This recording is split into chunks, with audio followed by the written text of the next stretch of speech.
Sorry. Oh, we're recording. We're ready? Good to go, Donna? Yeah. Okay. Oh, sorry.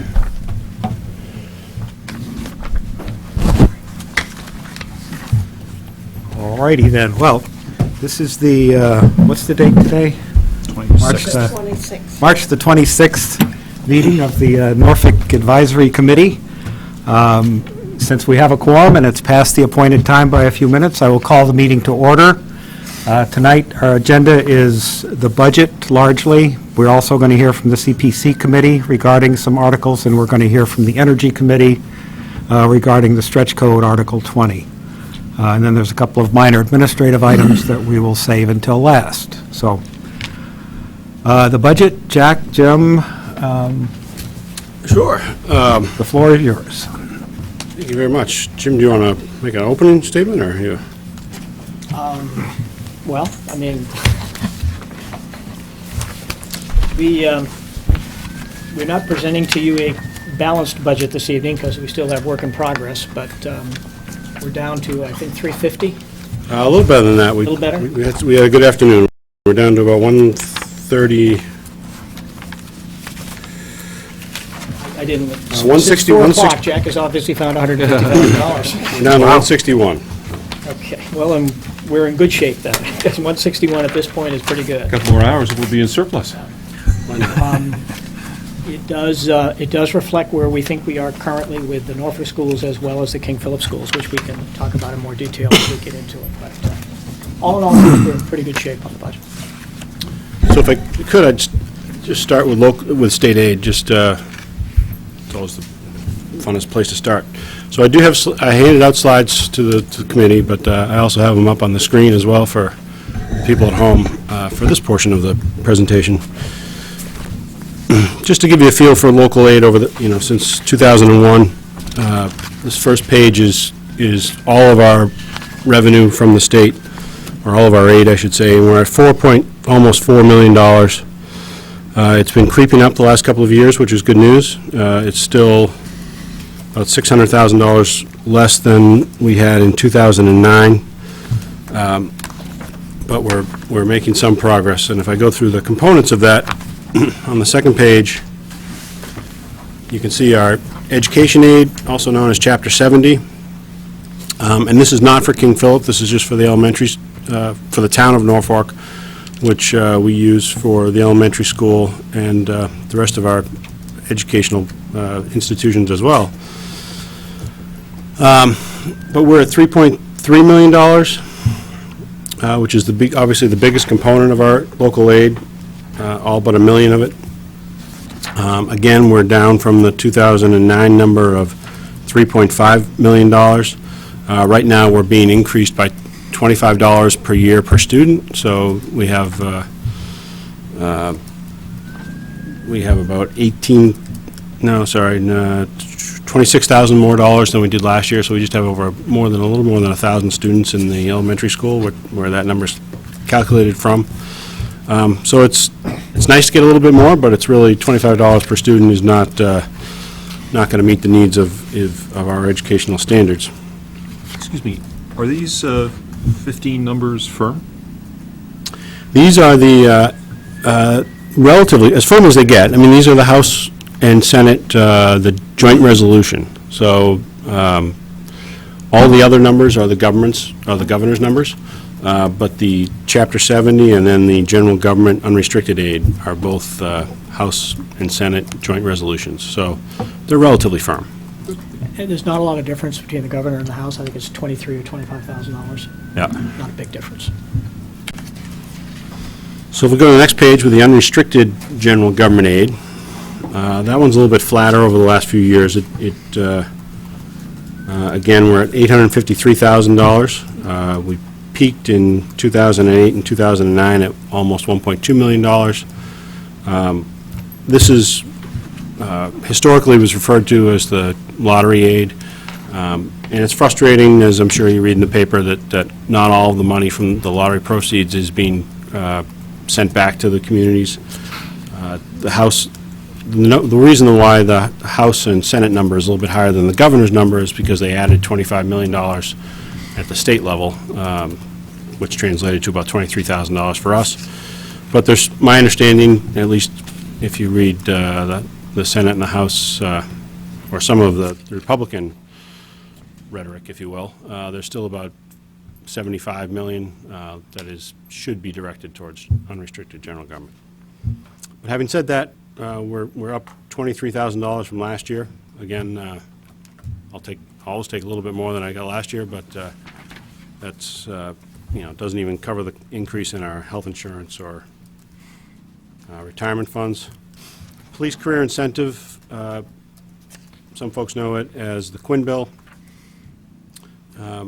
This was really cut back in 2010. Oh, I got to change my slide. You can see the police officers in the state and the town all had a deal where if they had if they had education beyond a bachelor's degree, we would give them additional pay, and then the state would pay back half of that to the towns. That, unfortunately, the state didn't, that fell apart at the state level back in 2010. You can see they funded a little bit of it, but then in 2012 cut that down to zero. So that aid now is being funded all by the town of Norfolk. Are we obligated still to give those increases if they meet whatever requirements there are? We are contractually obligated to do that. We could certainly try and negotiate it out. I think, I think if we did that, you'd have to look at what the market comparison is to the other towns around us. And if anyone that was hired after or got a degree after July of 2009, you don't have to pay them at all. But anybody before that, it would be almost impossible to knock those down, because those people were considered part of the Quinn Bill, and they're grandfathered in. You could, as Jack says, work it through the contract, but that would be... Well, and actually, we did for the non-grandfathered folks. So I think 2 years ago, when we had a new contract for the police, we no longer pay that for newly hired officers. They were starting at a different base salary than they would have before that. I think it's still saving us money, but we thought was a fair negotiation. But just to make sure I completely understand, the folks who had it before have it still as a matter of grandfathering, not as a matter of law anymore. Is that correct? It's more than contractual. It is illegal. You'd have to So really... the law does still apply? Law applies. So you could probably get rid of it, but it would be almost impossible. That's what our definition of it has been. So. We'd have kind of got the same feedback from our attorneys and Labor Council. And as an aside, the incentive is the right type of incentive. I mean, you want police officers getting further degrees and improving themselves, and so we're supportive of the concept. So it's kind of a catch-22. It's a good thing. It's a very complex thing. job and become more and more complex as time goes on. So. And we build our compensation around that system. So I think if we were ever to try to negotiate it out, you'd have to completely redo your compensation system. So the next page is state-owned land, otherwise known as pilot money or payment in lieu of taxes. This is for primarily state-owned, as it says, state-owned land, the prisons that are located in Norfolk. We don't get tax revenue, property tax revenue from those properties, but we do receive some pilot money. Again, 2009 seems to be the highlight of all of our revenue from the state. We peaked at $238,000. They went through and the state assesses the value of the land that they own and determines how much pilot money they're going to pay. And our property was reevaluated back in 2011, and it dropped dramatically. And again, it's starting to creep back up, but not to where I would like to see it. And then finally, the famous prison mitigation funds. Some better news here than the other accounts, I think, but still not perfect. We peaked back in 2007 and 2008 at 380,000, and this is money that we receive because we have because of the services that we provide to the prison. Obviously, when we go pick up a patient and transport them, we receive ambulance billing money, but it's at the Medicare rate rather than at the kind of the market rate. But more importantly, we're sending a lot of the fire department down there for investigation of, smoke alarms or any other burglar alarms, not burglar alarms, but other alarms that may go off. That'd be good. Go rob a prison. Yeah. Nobody would break in, Jack. The dreaded popcorn poppers going off and other things, we end up sending the fire department down there quite a bit. So we have argued this one for a long time with all of our representatives and senators, and we've gone in and talked. Obviously, a few years ago, we had the governor here during a campaign swing. We were able to, and the money was cut at the state level, so it wasn't just the town of Norfolk being cut, it was all the prisons. But they did restore some of it back in 2013, and we've seen that number kind of hold steady for the last couple of years. Is this money actually received or budgeted for us? It's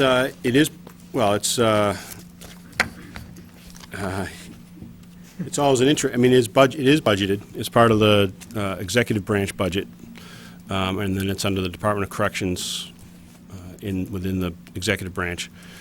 It's always an interesting time in November and December whether or not we're actually going to receive it. So the last 3 years we did receive it. Last year we didn't receive it until this current year. That's kind of creating a problem for us in our ability to be able to spend it per the Department of Revenue, but we'll eventually be able to spend that money.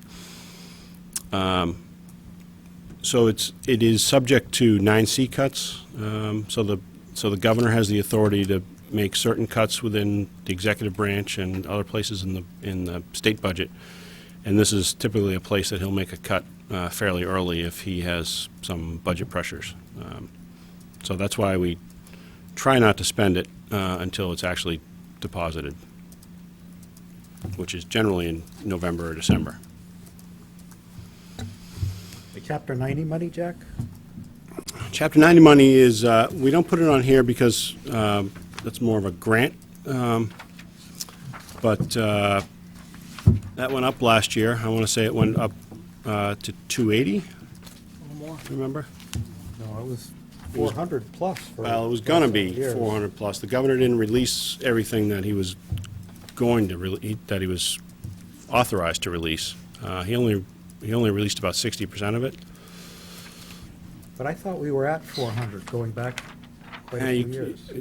I'm drawing a blank. We had some money from the prior year, so the account was over 400,000, but the contribution for that particular calendar year wasn't 400,000. I've got to put that back in. I had that in here as just as a footnote, and I think I took it out by mistake. So I'll put that back in. But it's there is a lot of discussions at the state level about putting that number back up, and hopefully the governor will fund it, release it. So that's the state aid. If there's no questions about state aid, I'll move on to kind of the town's general budget. So I'll walk through the pages, kind of this first handout with the cover sheet, and then I'll go through the line items as much as you would like to. So the first page is our revenue budget. Up top is the excluded debt. And really that, for the most part, that's a one-for-one. We add that on to the tax rate at the end of the whole tax rate calculation process. So you see those funds. It's the King Philip projects, the junior high and the high school. This is the end of the H. Olive Day construction this year. The library expansion across the street, and then the Freeman, I should have the Freeman Kennedy on there, the Freeman Centennial. So those $2.2 million plus the $325,000 that we receive from the state all go directly to pay the excluded debt in our budget. So I kind of keep that outside of our general revenues. The next section is our local receipts. So we start with property taxes. So you see the tax levy base there. And really, it's a very simple calculation. We take the prior year number, which is the $23,688,861, which is if you back out last year's abatements of $110,000. Hey, Rob, there's a package over there if you want it. So we start with our levy base of $23.6 million. We add 2.5% growth, which is obviously allowed under Prop 2.5. That's $592,000. Right now, we're estimating new growth of $650,000, which hopefully is realistic. And I think it will be. We had $650,895 in this past year, which was higher than anticipated, and we are seeing a lot of development going on. So I'm relatively confident with that 650 number at this point. Do you base that on building permits, or? Yeah, building permits and activity going on in the planning board and the other land use boards. Oh, Arthur, I stole your seat. Good. Oh, I'm sorry, I thought there was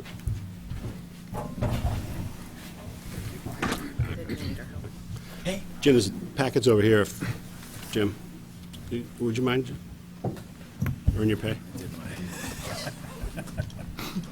Thank you, sir. You're welcome, Dad. Thank you, sir. So again, tax levy base of 23.6 million plus 590,000 of new growth of Prop 2.5, 650 of new growth. We put an allowance, it's a reserve that we put away for the assessors when they have abatements and other challenges to assessments. So we're putting away $125,000. And so that gives us a tax levy base for next year of $24.8 million. Motor vehicle excise tax, I'm estimating $1,450,000. You can see the actual in 2013 was just over 1.4. We budgeted 1.3 million this current year, and we're a little bit ahead when we look at the or the year-to-date receipts this year. We're ahead of last year, so hopefully that will hold out, and I encourage people to go out and buy new cars. The rest of the numbers there, we have the transfer station tracking at what their budget is. So we treat the transfer station somewhat as an enterprise fund, and so what they have budgeted for expenses we put in as revenue, and we can talk about that some more. Although you probably talked about it with Mr. McGee enough.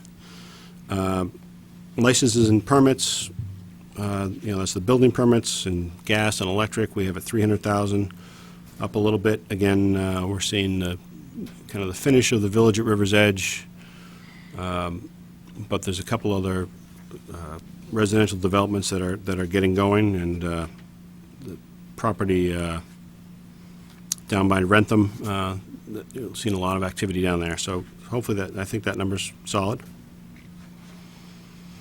So overall, we have $3 million of what we call estimated local receipts, up from just up about $100,000 from this current year.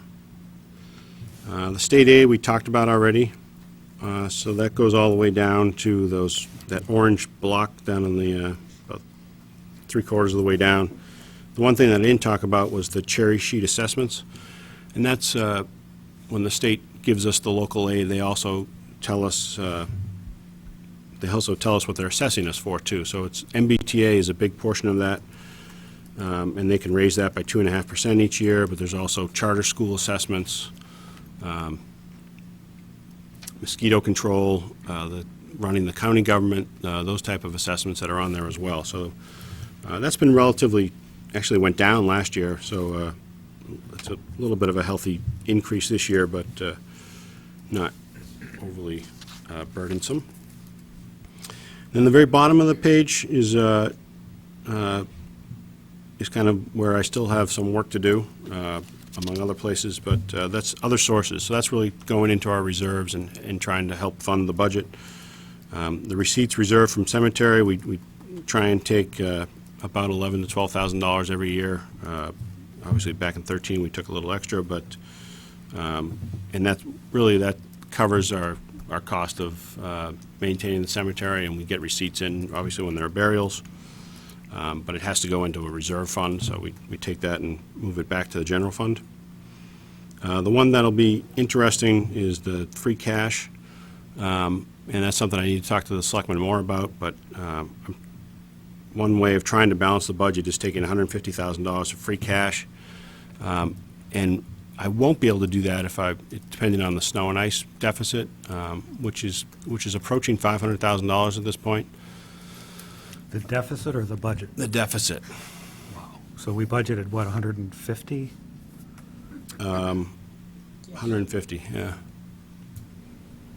But talking to the town accountant, we have a pretty good idea of some other places we can pull. We've got some money in employee benefits and the health insurance, because it didn't go up and we didn't get migration onto the plans as much as we thought, so we have some money there. We do have some other free cash. And then we have some money in the facilities department because of the energy savings. So we're hoping we're going to be able to cover that, and then I'll be able to use that for free cash.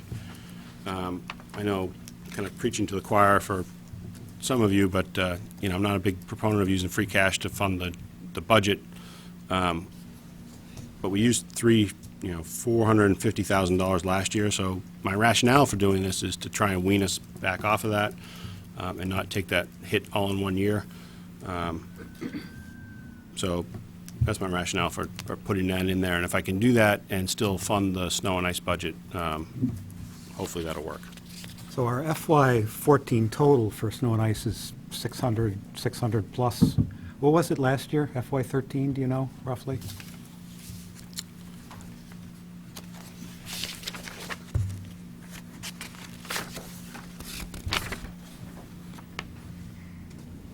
$420, and then 195 the year before that, and 473 the year before that. So we're due for a low year next year. So it swings $200,000 a year easily. Yeah, Weatherman Jack. we did 246. We did Bad sequence. we did increase it by $25,000 again this year. We're trying to, the selectmen and I kind of came up with a theory of increasing it $25,000.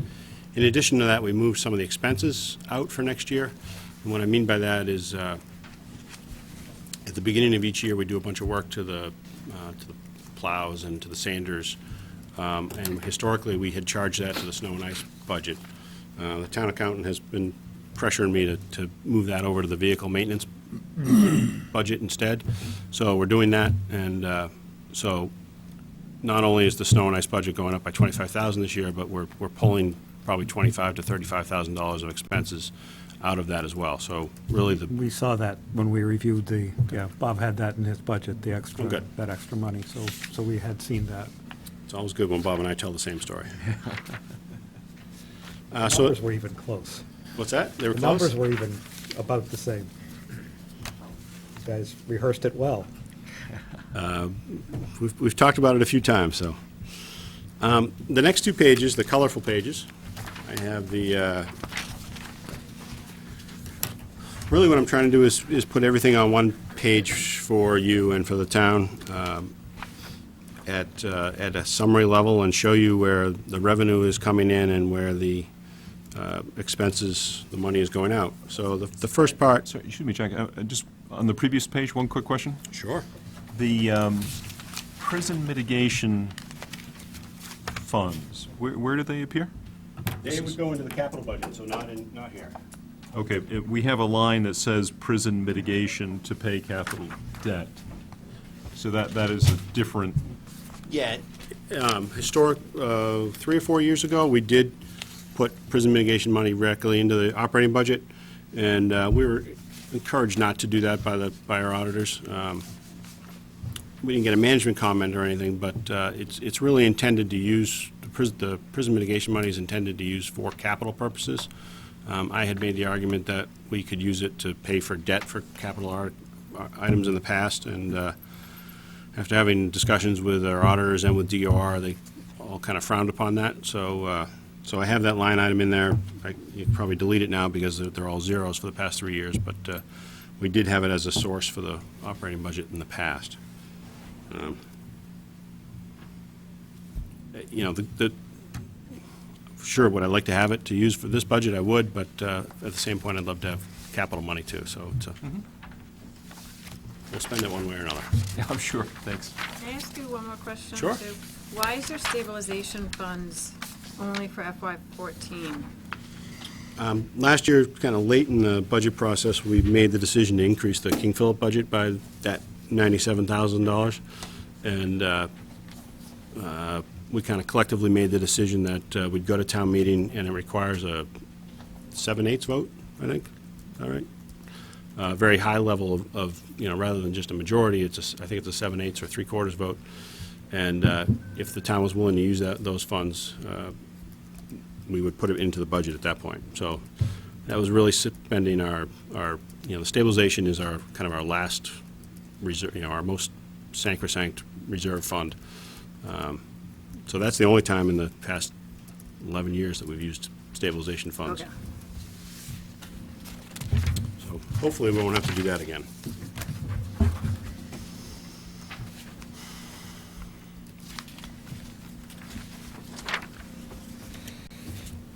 So these next two pages are the requested budget level, so that was what the department heads had asked for and the other committees. The second page is the recommended budget. I guess I'd rather just go to the recommended budget if you don't mind. So the top section in green is, again, the excluded revenue, and again, that's just another place where I'm showing you where the revenue that's coming in above the Proposition 2.5, or the levy limit, and it's added on to the taxes. We have $2.5 million, and then we have $2.5 million of revenue going out to pay for that debt that we've excluded from the operating budget. The next section is, you see the four main components of our revenue that we use for the operating budget. We have real estate taxes, which is at $24.8 million, which is up $1.2 million. We have state aid at $3.9 million, which is up $35,000, or less than 1%. Local receipts, that's the motor vehicle excise taxes primarily, building permits, other miscellaneous fees that come into town hall and the other departments. That's up $105,000. And then the non-recurring revenues, which is really the free cash, the stabilization fund, the cemetery receipts, and that shows you that we used $458,000 in FY14, and at this point I'm recommending $161,000 for next year. So that's down 64%, or $297,000. So overall, right now we have just over $1 million more revenue available to us, and when I say revenue, I also mean withdrawing from our reserves. So going to the next section, we have our fixed costs, and that's again I always do the budget this way, but you know, those aren't fixed costs probably in your traditional accounting terms, but those are, from our point of view, these are fixed costs in that you know, I can't walk down the hall and tell one of these departments really to all of a sudden just stop. These are things that we're committed to for one reason or another. Debt service, the non-excluded portion, we see that going down $100,000 this year, or 17%. Health insurance, we actually have our premiums are going up a little over 7%, but we had some, as I talked about, moving some of that money to the snow and ice budget. We had some surplus in there this year, so I don't have to go up to meet the premiums at this point. So I have that going up just under 2.5%. Norfolk County Retirement, this is all the pension costs for everybody in town except for the teachers. And that is going up $76,000, or 5.6%. And I think we're going to see that, just as a heads up, we're going to see that for the next 2 years as well, that same type of percentage increase. Unemployment benefits, since we're not talking about layoffs, at least at this point, of significance, I'm able to drop that budget from $100,000 down to $40,000, and this year we've only spent about $10,000. So, we still are paying out some costs, so it'll go up a little higher than $10,000 this year, but clearly a lot better than we had several years ago. Medicare and other employee benefits, building liability, we're seeing just a very small increase, but we had a little bit of a surplus. That $300,000, I think, will hit it right about on the mark. Tri-County, we have a little of an enrollment increase, and then they have a budget increase, so we see a $35,000 increase, or 6%. I think when I started here, that was about a $30,000 number. So the good news is we have a lot more students going there now. Norfolk Agricultural School. This is, they charge the towns now $2,000 per student enrollment. So that's why we have a $10,000 bill. They're relying upon I think it's a 1996 law that was passed that allows them to do that. Towns are not happy about that, but because we do get charged for the agricultural school on our cherry sheets, so it's that's why it's a little bit controversial. Transfer station expenses, probably Mr. McGee summed those up for you, but we can talk about those more if you would like. The reserve fund, I kept that at $50,000, and the shared services, that's items such as the the fuel for the vehicles, police, fire, DPW are the primary users. Streetlight costs, which is about $40,000. Landfill, and I think that last one is snow and ice. Yeah. And then the discretionary costs. These are all really the budgets that we spend most of our time talking about. The Norfolk Elementary School, they haven't had their budget hearing yet, and they haven't finalized it at the committee level, but Selectman and I have both had discussions with the superintendent, and she is looking like a 4.25% increase on their budget, which would get them to $10.4 million. The general government, which is predominantly town hall and library and senior center, sorry, not the senior center, we're at $2.4 million, about a 3.6% increase. Public safety, which is the police, fire, and actually the building department is lumped into that category. A 6.2% increase, which we can talk about a little bit more. Public Works, which you've heard a lot about from Mr. McGee again, increase of $64,000 or 6%. And the King Philip operating budget. This, again, needs to go, their committee needs to have more discussions, but in talks with the superintendent, I think this is where we'll, she feels comfortable that they can live with this number. It's a $358,000 increase. The other two towns are higher than us this year, the way between the minimum local contribution formula for state aid and the enrollment numbers, those both figure into change per year. So our percentage increase is going to be lower than Rentham and Plainville this year. I think they're 2 to 3 points higher than us. So if we get that number, they'll get the 7 to 8% increases. What does that translate into in terms of their actual operating budget? 3% or something? Probably, I would think. A little bit more, Lower? a little bit more than 3%. Jack, can I ask you a question? Mhm. I'm sorry, I missed where you said up in the revenue section, the non-recurring revenue of 161. What fund, where is that coming from? So that's all this, on this page, it's the $150,000 of free cash and the $11,000 from the cemetery. Okay, thanks. That's basically a plug at this point, because you're 160 off on the budget. Well, even with Working on using that. using those two numbers, I'm still $161,000 short. So the 161, Yeah. So if I doubled both of Twice. those, that'd be perfect. so it is 161 twice, that's not the plug. Okay. There's not the plug. It's a coincidence. Jack, why is it that health insurance is only, I mean, I'm glad, but why is it that it's only going up by 2.4%? The premiums are going up 7.2 or 7.4, I can't remember off the top of my head, percent. But the last 3 to 4 years, we've always had money at the end of the year that we've transferred out, usually to cover snow and ice, but sometimes some other items that, which we transfer out at town meeting. But we've been putting money in there, and there's been a concern that there was going to be more and more migration, because probably 4, 5, and 6 years ago, there was a lot of migration.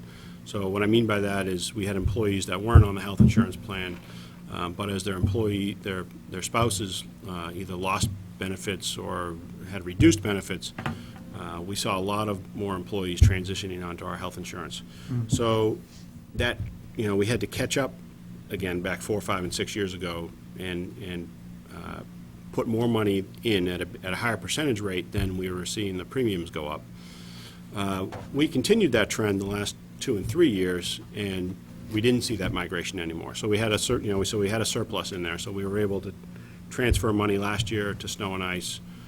I think we're going to be able to do that again this year. So the bottom line is that I think at the end of this year, we're going to have about $125,000, $130,000 surplus in that account. So plan participation is dropping, actually, then, No, it's probably staying level, but it's not going up.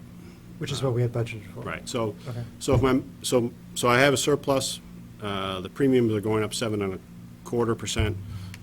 So I only need to increase it by 2.25% because I have that surplus. From the prior year that From you're the- rolling? Not that I'm rolling, but, so it's $1.8 million. I don't have to go up 7%. I only have to go up 2% because the premiums, because this year I've got the 1.8 million in there. So I only need to increase that budget by 2% rather than 7%. Okay. And I kind of circled around that. Does That's that make okay. sense? Can I ask another question? Sure. Just on the reserve fund. Yep. So it seems like you've been 50,000 every year over the last 3 years. Can you just talk a little bit I'm new to this, so maybe what the reserve fund is? Are we pulling on that steadily, or do we have a balance in there that I'm just not familiar with? Fortunately, yeah, that's fine. Fortunately, we haven't had to pull too much. And then, so with the reserve fund, by law, it's a fund that's it's actually in the advisory board's budget as a separate line item. And I or the selectmen, process is I go to the selectmen and tell them, I've got a problem in a line item someplace. I need $10,000. If they approve it, then I come to the advisory committee, and if you approve it, we then transfer that money from the reserve fund into a budget, call it the facilities budget. Again, historically, 4, 5, 6 years ago, we had a couple of different challenges where we needed to use that money. The last 2 or 3 years, we've been, I can't remember, there was maybe 1 or 2 each year. We only took a little bit of that money. But, if we get, a boiler going, or suddenly have a major roof problem, a heavy wind day, I feel comfortable having that money in there. And again, it's not money that I can spend without going to the selectmen and to this committee. Right. We had a back injury, was it, 4 or 5 years ago? Somebody needed disability payments Had a or something. disability in the fire department. And we had to, I think we had to dip into like $30,000 Yeah. for that at that point. So So what kind of- basically, any unexpected, Yeah, like a Expense. savings account that we can pull on if there's Exactly. something. It's a reserve account under your discretion that if we have You something can't that use it to happens pay that for like the snow and ice or no anything, one could foresee. or could you? We could, yeah. So this spring, we could do it either 2 different ways. Go to town meeting and ask them to transfer it out of the reserve fund into the snow and ice budget. Or we could just come to the selectmen and then to this committee and do that same transfer. certainly snow and ice at that extent would qualify as unexpected, I would think. Oh, yeah. That's really, the language in the bylaws is actually unexpected expenses, so. And what kind of balance is there in that? We haven't spent any this year, so there's still $50,000 there. So every year, it doesn't accumulate year over year? Nope. No. No. Okay. Yeah, Gotcha. Okay. that goes All back to your right. earlier All right, question. thanks. Every account gets closed out, Right. and then we take those closeouts plus revenue shortfalls or surpluses, add those all together, and that's what generates our free cash every year. Oh, okay, thank you. We have a request That's tonight helpful. that we'll have to, So the free cash is the discuss clearing, later. is the clearing out of this account. Yep, and every other account.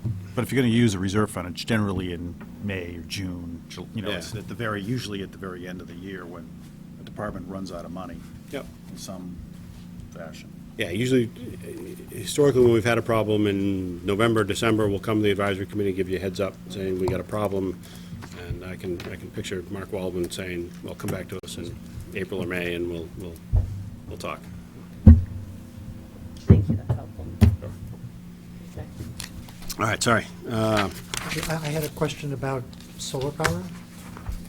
I mean, we obviously made some substantial investments, both in the solar arrays as well as in new construction, which was going to bring costs down.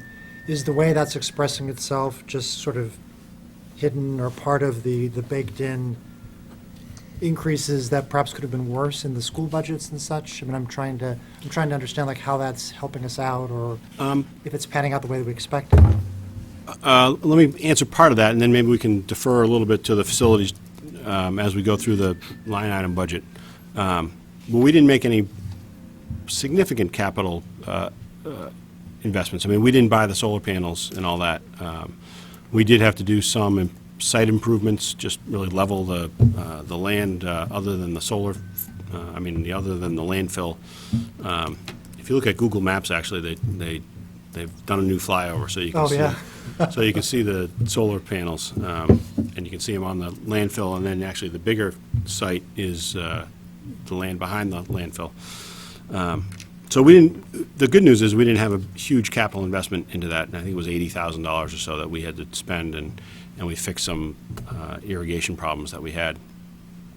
But we do see, you see a couple impacts on the budget, all in the facilities department, where we actually pay for the solar generation, about $100,000, but then we get credits back in the range of $300,000 to $350,000. And you'll see that some of the facilities budgets have been decreased. We've also been able to create a new line item in the facilities department for major maintenance, so where we can talk about painting buildings and putting roofs on and stuff like that. So there has been a lot of that project has worked out very well for us. Okay, thank you. So just to make sure I understand it, is that then a revenue item, or is it in other words, do we see it somewhere on this?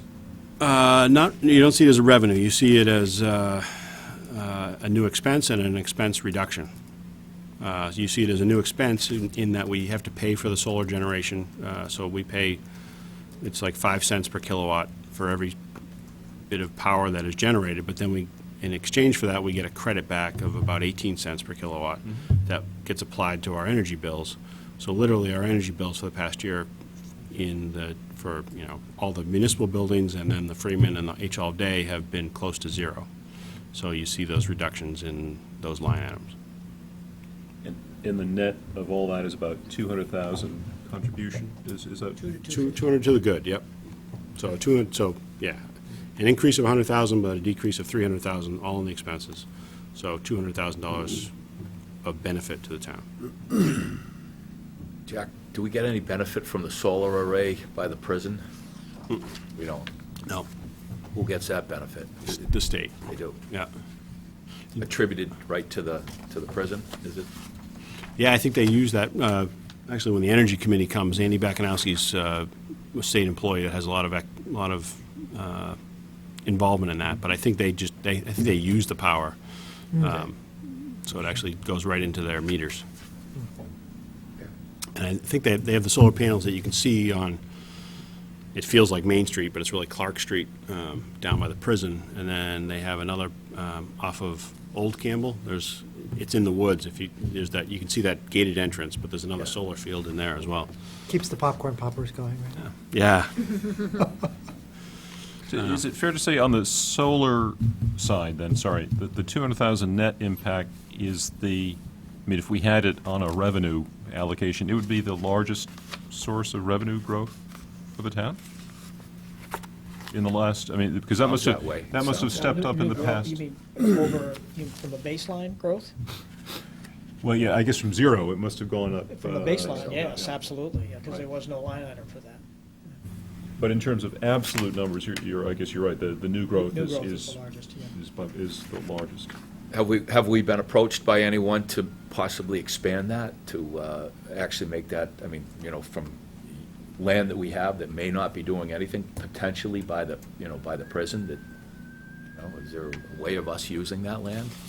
Having it, There's been somebody that's talking to us about land over by the DPW, But that's more towards 115. Yeah, Well, yeah. we, part of it's ours. part of it's ours. Part of it's So, private. so we would, because the way the law works, we have a power purchase agreement for the solar panels that are on our property. If we put any more on any of our property, we would probably just lease the land, and then generate revenue that way, because you can't buy more power than you're using. Oh, it's capped, I see. Yeah. is that a So law relative to the municipalities, or because, I mean, if I did it in my own house, isn't it, don't they have the obligation to buy it back, buy the power back, Cogeneration. if you go over? yeah, I think it's different for residential. Oh, it is? Yeah. Okay. Yeah, you can actually spin your meter backwards. Yeah, I mean, that was, And again, when Rob Rob Garrity, one of the selectmen, when he shows up to talk about the energy, he loves that stuff. I think Yeah, I get it. In other words, I remember. we can't act as a, like Net a store. producer. No, you can't. Yeah. I get it, okay. All right. And so we worried about that, and not worried isn't really the right word, but we thought about that a little bit when we had the solar, that we were going to be buying more credits than we needed. But we also had in the back of our mind that we would make a deal with King Philip and let them use some of the power, and then get a reduction in our assessment. So, but my understanding is they're exploring solar themselves at this point. So Okay. I'll go through this just real quick. The proposed employee benefits. I give you some history here, and then some. FY13 should be titled actual, just for, you can see that health insurance only going up $44,000 is a real bit of good news for us this year. Again, the rates are going up 7.25 or 7.2%, but we're not going to use all that 1.8 million in 2014, so that's why I didn't need to bring that number up any more than just get it to 1,844.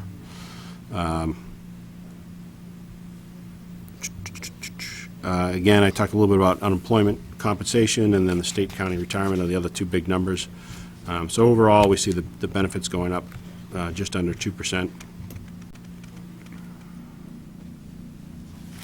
That bottom line is we have a flexible spending account where we have,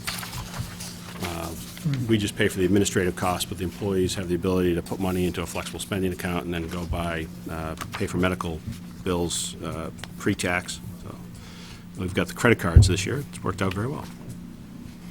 A little more on the debt. I think you've probably seen the debt enough that you don't care too much about it at this point.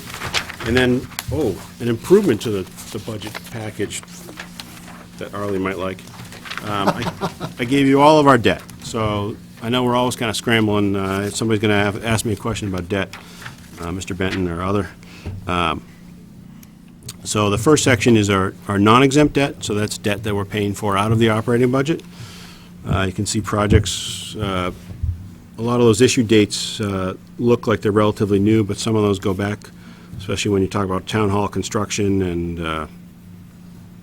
other utilities. Those go back probably 10 or 15 years, but we refinanced a lot of our debt in the last few years. Those two that are highlighted yellow are that way because we actually, in the underground utilities account, we are finally able to close out that capital account, and we have some bond proceeds in that account that were not needed for the project, so we're going to apply those over the next 2 years to pay off the underground utility debt service, which we're allowed to do. So I've taken that 59,000 and the 57,000, well, the 59,000 for 2015 out of the expense budget. So if you try and tick and tie numbers, you got to add that, figure that calculation in. That's how you get to 462 and 467? Correct.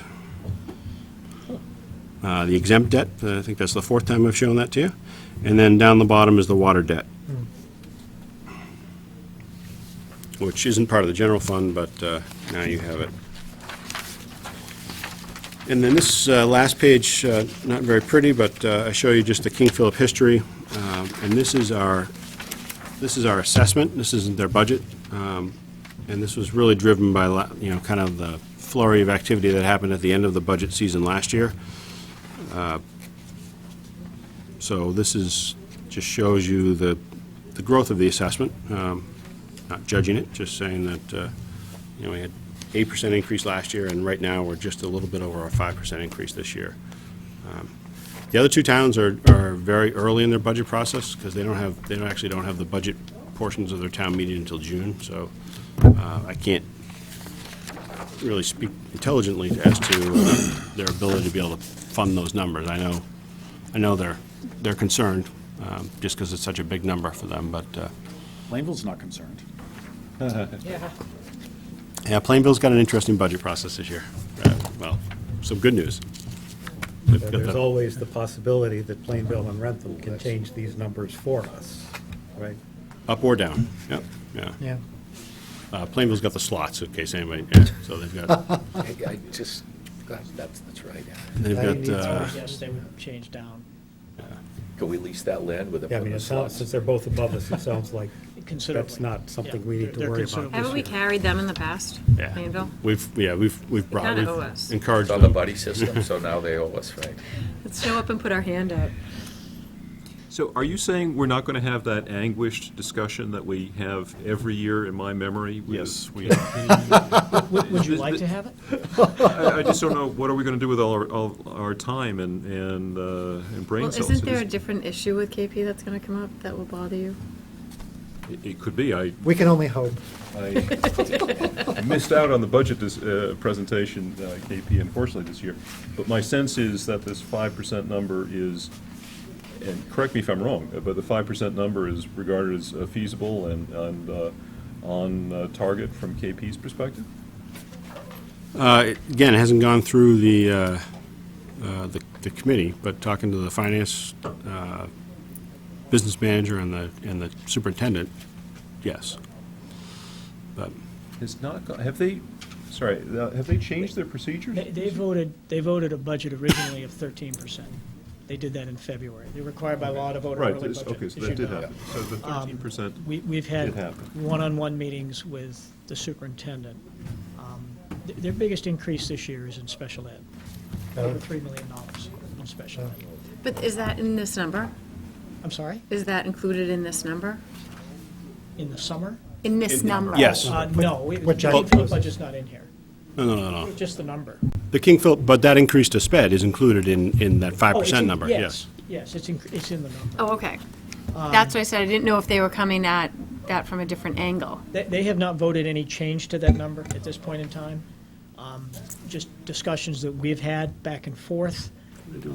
Where we are right now is the possibility of it's a right 5% number. So that's as current as Monday. Okay. but forgive me for not being part of all these discussions earlier. So they had proposed a 13% increase in the KP budget. That was their That was their, worst-case that was scenario their, that budget. was their vote. That In our was- assessment. In our assessment. In our assessment. Not to right. their budget. Not in the overall budget, it's our assessment, 13% in our assessment. Okay. I Yeah. generally just talk about I just want to be, I don't want to have apples and oranges. I generally just talk about the assessment. Okay, okay. And in terms of their budget now, so to shift off, what was the total increase? Do you happen to recall that they? Must have been around 8 or something. I think it was about 8%. and Usually their number's 2/3 of ours, round numbers. So, and I heard earlier that under this 5% increase, and assuming everyone else plays by the same rules, their increase in their budget is 3%. Between 3 and 4. So I guess we will have an anguished discussion.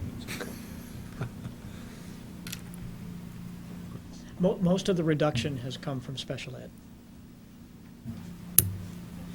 Most of the reduction in the increase, just to be clear.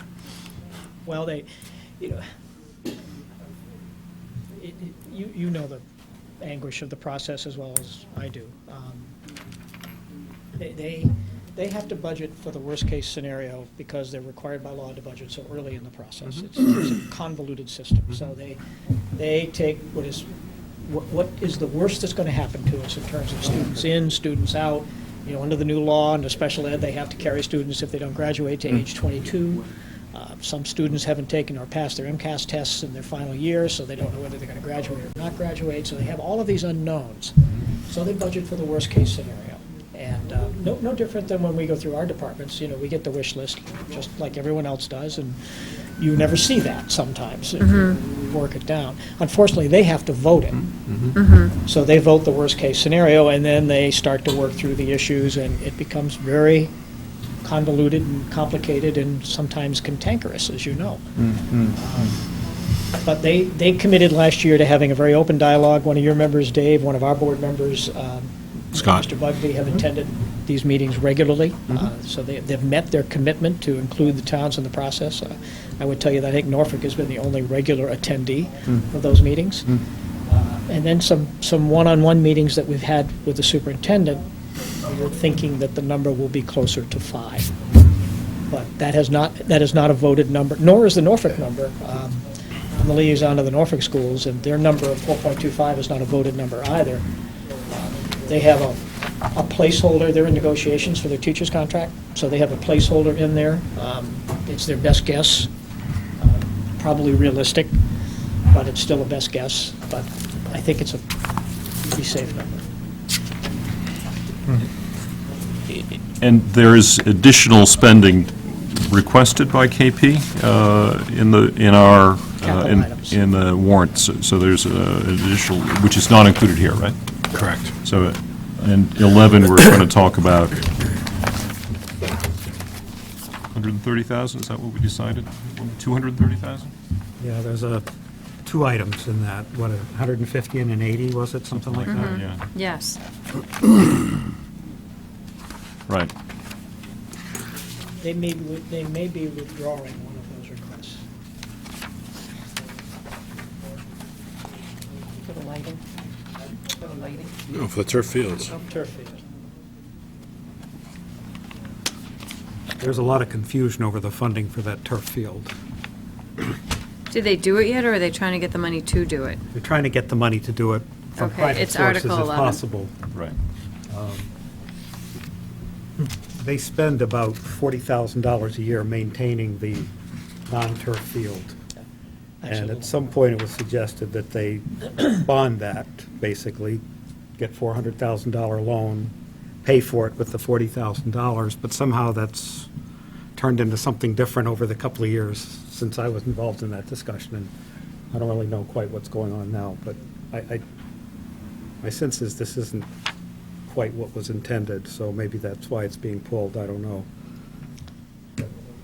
We have only heard that there are some disagreements.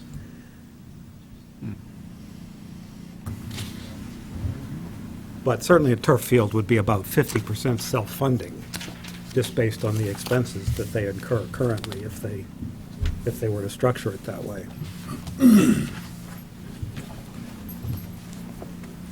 So I don't know if there are line items that you want to go through, or, I mean, I'm going to be back other days as well, if you want to digest this for a while, and then, I think people will tend, at the town meetings, they tend to pick out the high percentages.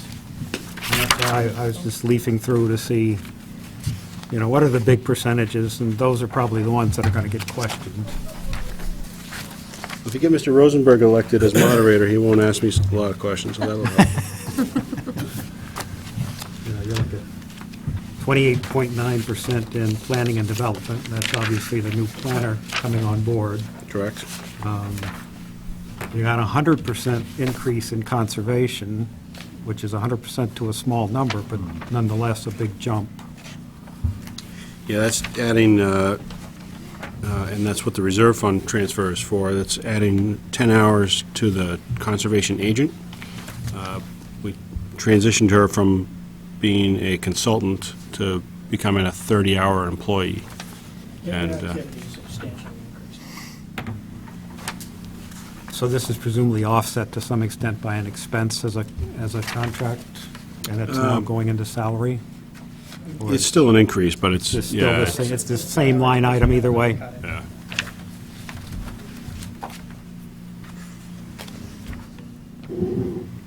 Anybody has a question about anything in particular, speak up.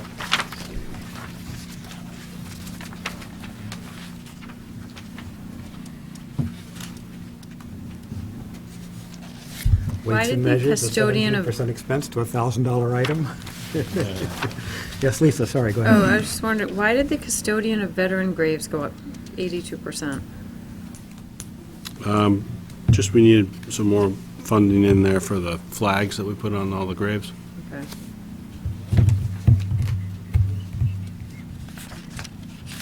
Is there a line item having to do with the maintenance on the public safety building?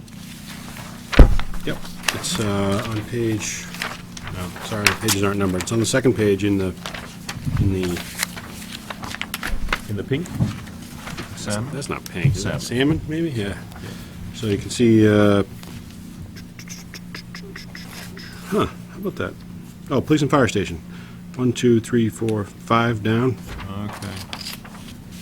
Oh, PF station, yep.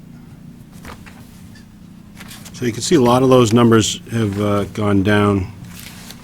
The individual buildings there have gone down, and that's because we've been able to reduce the electricity costs.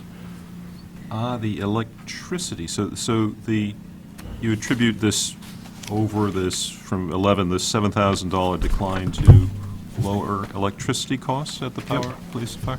Well, and, I mean, and we've cut, we've reduced some of the cleaning expenses, going from every other day down, sometimes, in some cases, down to twice a week, or depending on the No building. longer have inmates to do that kind of thing? Is Do that- not have inmates to do that. We did at one point. Getting old, huh? But, so if one were to try to find out how much we are spending to repair that aging and decaying structure which no longer really adequately serves the town's needs, how could we discover that? I could definitely send you some information on that. I'd be happy to do that. And we have a bunch of projects that we'd like to do. We're still pumping that, the cesspool there every month? No, we did a septic repair a couple of years ago, or last year. Pretty septic, yeah. That's right, yeah, That was 2 or 3 years ago. Okay, that's a little while ago. What are the priorities for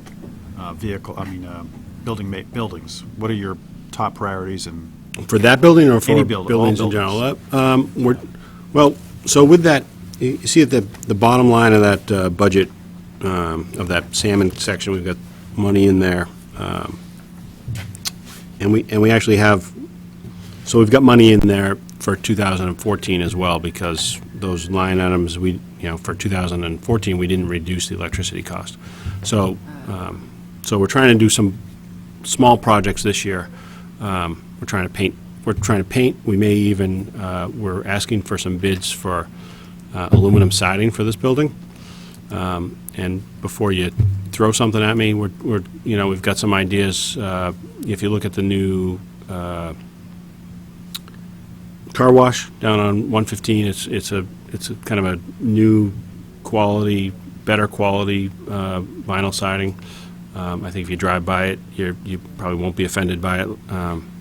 Not the vinyl siding's all bad, but there certainly are bad examples. So we're trying to do that to this building rather than spend $50,000 every 7 or 8 years painting. The senior center needs some painting. Senior center, we need to do some power doors. The public safety building, we're looking at, for next year, doing some, replacing the heating system, putting some heat pumps in, which I think will be effective both for heating and AC. That'll solve some other problems for us for space, because the heat pumps will take up a lot less space than the boilers and the oil tanks. There's a bunch of smaller maintenance projects at the public safety building that we would like to work on too, including the roof. Again, we're trying not to pump too much money into that building. is there a hope that at some point, like 2, 3, 4, 5, whatever years, you're going to look to do a new building? we are not going to have a choice. There's a hope. Yeah, I think, just speaking for myself, we're looking at our debt, and we have some years, 2017, 2018, where our debt has a substantial drop, Right. Mostly from King Philip. So that if we could plan this in a way that our excluded debt doesn't go up, but rather at least stays level, if not, in fact, shows a decline, so that we don't have to add on substantially to the tax rate, we think it would be a much easier sale to the community. So we're trying to time it, but that's honestly 3 years away. Yeah. In the old town hall. It's still there. I know. Any Slot machines. Solar powered, yes, slot I'm machines. the one that wanted to sell it, and I think I was probably wrong in thinking that. It's the last piece of property, forget the building itself, but the property is the last piece of property that we own, that the town owns in the B1 district. Okay. We don't own another piece of property. And what kind of brought it to light was when we were doing this whole GUMS project with Kids Place, and we researched Kids Place. The town bought Kids Place in the late 50s and found the property and found no use for it until 1987. Yeah.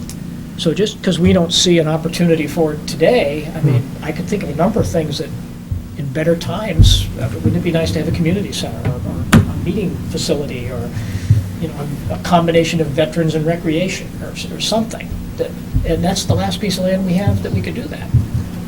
So to get rid of it just because we have a crummy building that we need to tear down, 15 grand to tear down the building, my judgment was erred, I think. And so we IP'd it last year, or requested to IP it, and the town agreed, but we haven't done anything more with it. But personally, I would not sell that property at this time. Any plan to tear the building down itself? I'm sorry? Any plan to tear the building down? If we can not this find year. an extra $10,000 or $12,000, I would certainly support that, but we have other issues. Right now, it's full of records. I mean, believe it or not, there's stuff stored there. We have to find a home for that. Yeah. The squirrels are well entrenched, they like it, they're happy, we hate to disturb them. There's some concern over our grandfathering ability too, because it's it's not a conforming lot at this point Right. for that size building, so. Now, we do own land next to it. If you look at the building, we have a lot next to it as well. To the right. Yeah, to the right. Do we get any revenue from the parking there? Yes, we do. $75 per lot, per person per year. What a bargain. It is a No, bargain. huh? It's a bargain. Maybe we It's a should up bargain, that yeah. a little bit. You should come to Selectmen's meeting and talk about that with me. I could use some allies. Even at 3 times that, it would be, It's still a bargain. That's crazy. I know. figured it would be like It's a 75 a bargain. month or something. I thought you were going to say a month. That would seem silly, wouldn't it? Speaking of revenue, I actually had a question, but it wasn't on the proposed budget, if there are no other questions about that. no, go ahead. But it's Good more idea. of a hypothetical question. For many town meetings over the past several years, there seems to be, for one reason or another, discussions about the B1 district, the, you know, business planning, the desire to increase, as I understand it, population density to then attract more businesses there. When I look at I'm now looking at the revenue sheet. If dreams came true and all of a sudden we had several new businesses that were part of town meeting, what would that change in the revenue sheet? Would that just be part of the kind of the general tax levy base, or is that just property tax? In the property tax, so in that new growth number, you know, the first year, you'd see, Property tax. yeah, you'd see, you know, so if you built a $1 million building, you'd see $17,000 worth of new growth just from that one building. You'd see building permits down in the licenses and permit line. You know, and the great thing about commercial is there's not a lot of expense for us. You know, there's no school kids to you know, put back into the schools. Right. There would be, you know, there'd be other little things, liquor license permits and that kind of stuff, but nothing of major significance. I'm always just, and this is just more just me talking, but I'm always curious what that potential is. I mean, we're predominantly a residential community. I doubt we're going to have a huge town center compared to other towns that have, really massive business districts, but still, I'm wondering, is that really not going to matter too much if our dreams do come true, or would that be something substantial? Again, it's just more of a hypothetical. I mean, I know Jim's chomping at the bit, but I'll cut him off. If we can get $5 or $6 million worth of new growth in the center of town and add, $100,000 or more, $150,000 more of annual revenue, so it goes into the new growth the first year, and then it goes into the tax levy the next, the base, tax levy base the next year, then it grows by 2.5% every year. And again, and that's all easy money because you don't have a lot of expenses and services that you got to provide for those buildings.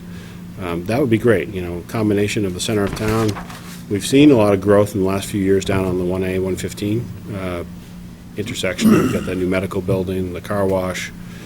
Hopefully, we're going to get another Dunkin' Donuts down a little bit over by Really? over by Eagle That's Brook. not enough.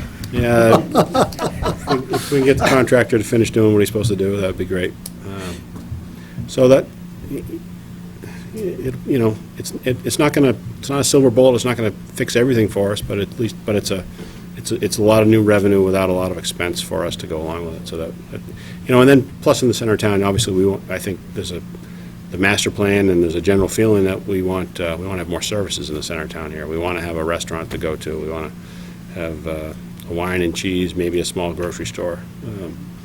And I always wonder, is that more just quality of life? That would also be my preference, but is that more of a quality of life thing, or would there be some significant revenue? It's both. I don't know if I'd say significant, but certainly any revenue is good revenue. Oh, every little bit, sure, I just wonder. Yeah, I think we've covered the budget is pretty well, On here. as much as we can at this point. We have our Energy Committee folks waiting here, and behind them we'll have the CPC. I don't want to have the plane stacked up too much over Logan. We're waiting landing here. So you've got 160,000 to find somewhere, and we'll see some changes. But I think we've gotten probably 95% of the way through this. Feel free to send me questions if you recall. Is there going to be a capital budget Good to see you all. discussion? No. At some point? There's capital budget will be when, Jack? Whatever we prefer night. Sorry. Next week? There's got to be, when you schedule your next meeting, but there's got to be some discussion about your next meeting, I believe, so. There's a lot of moving calendars going on with school Okay. stuff. We are scheduled for next week, right? Tonight, is that the? Yeah, is but that- that's part of what we that's- need to talk about with Yeah, that. whether we're, okay, so that's later. Yes. Yes or no? Pardon me? We have a meeting scheduled at the same time. Yeah, so, Thanks. Thank you very much. all righty. Thank you. You all. Appreciate your work as always. It's nice to see the trend and moving in the right direction, huh? Which trend? More revenue.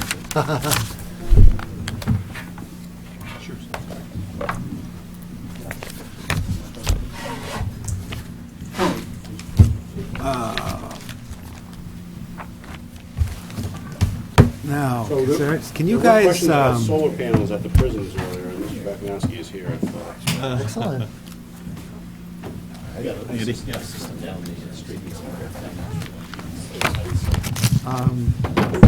can you all move, Donnie, you just get the backs of their heads this way, right? Oh, it's, there you got them? Okay, good, good. On the one that they have. All righty, gentlemen. For the record, would you introduce yourselves and tell us why you're here? Ian Bakunowski, on the Energy Committee. Also, I sit on the Board of Assessors, so somebody asked questions about new growth. It was surprising to see how much we make in new cars, or new excise tax from automobile purchases this past year. So I would strongly recommend we put everybody outside, so they have to drive to center town. But that's just me. Oh, nice. So, counterintuitive. I'm Rob Garrity. I'm a member of the Energy Committee, and for, 30 days or something as selectman. So, 30 days is that? Counting down. running down. Yeah. All righty, and you are here to talk about the stretch code, which is our Article 20, is it? Yes. Article 20. What are we stretching? Well, I guess a little bit of history. As you know, this was presented at town meeting previously. And if you take that snapshot in time and now fast forward to today, is actually the stretch code we were looking at back then essentially is what we have now for the code. So there's really... Excuse me, Andy. Yes. Could you pull the microphone? Oh, I'm sorry. Thank you. This one? Yes. Okay. So essentially, that's kind of where we are. The reason for doing this part of the stretch code is simply to be able to maintain a higher quality, higher standard of energy efficiency with the existing building code. Right now, the 8th edition of the building code is ready to come out. It's not being, let's just say, it's not being consistently enforced by many state building inspectors as well as local building inspectors, and this simply just gives us that opportunity to say, we need to be here, we need to be higher. Now, the past discussions on this thing, it was going to hurt development, stifle growth and stuff like that. Rob has some very good statistics, but I'll give you the general overview that hasn't happened with the towns that have passed the stretch codes as well as adopted Green Communities Act. The Green Communities Act. I view this completely differently from actually building efficiency. I view it as opportunities for the town and for residents individually, because once you start adding these, I'll say, incentives, I'm going to call them incentives rather than a law or regulation, that we become eligible for grants. You become eligible for grants, everybody becomes eligible for grants. Funding, the town can get more energy efficiency stuff done, and it's a benefit to the town.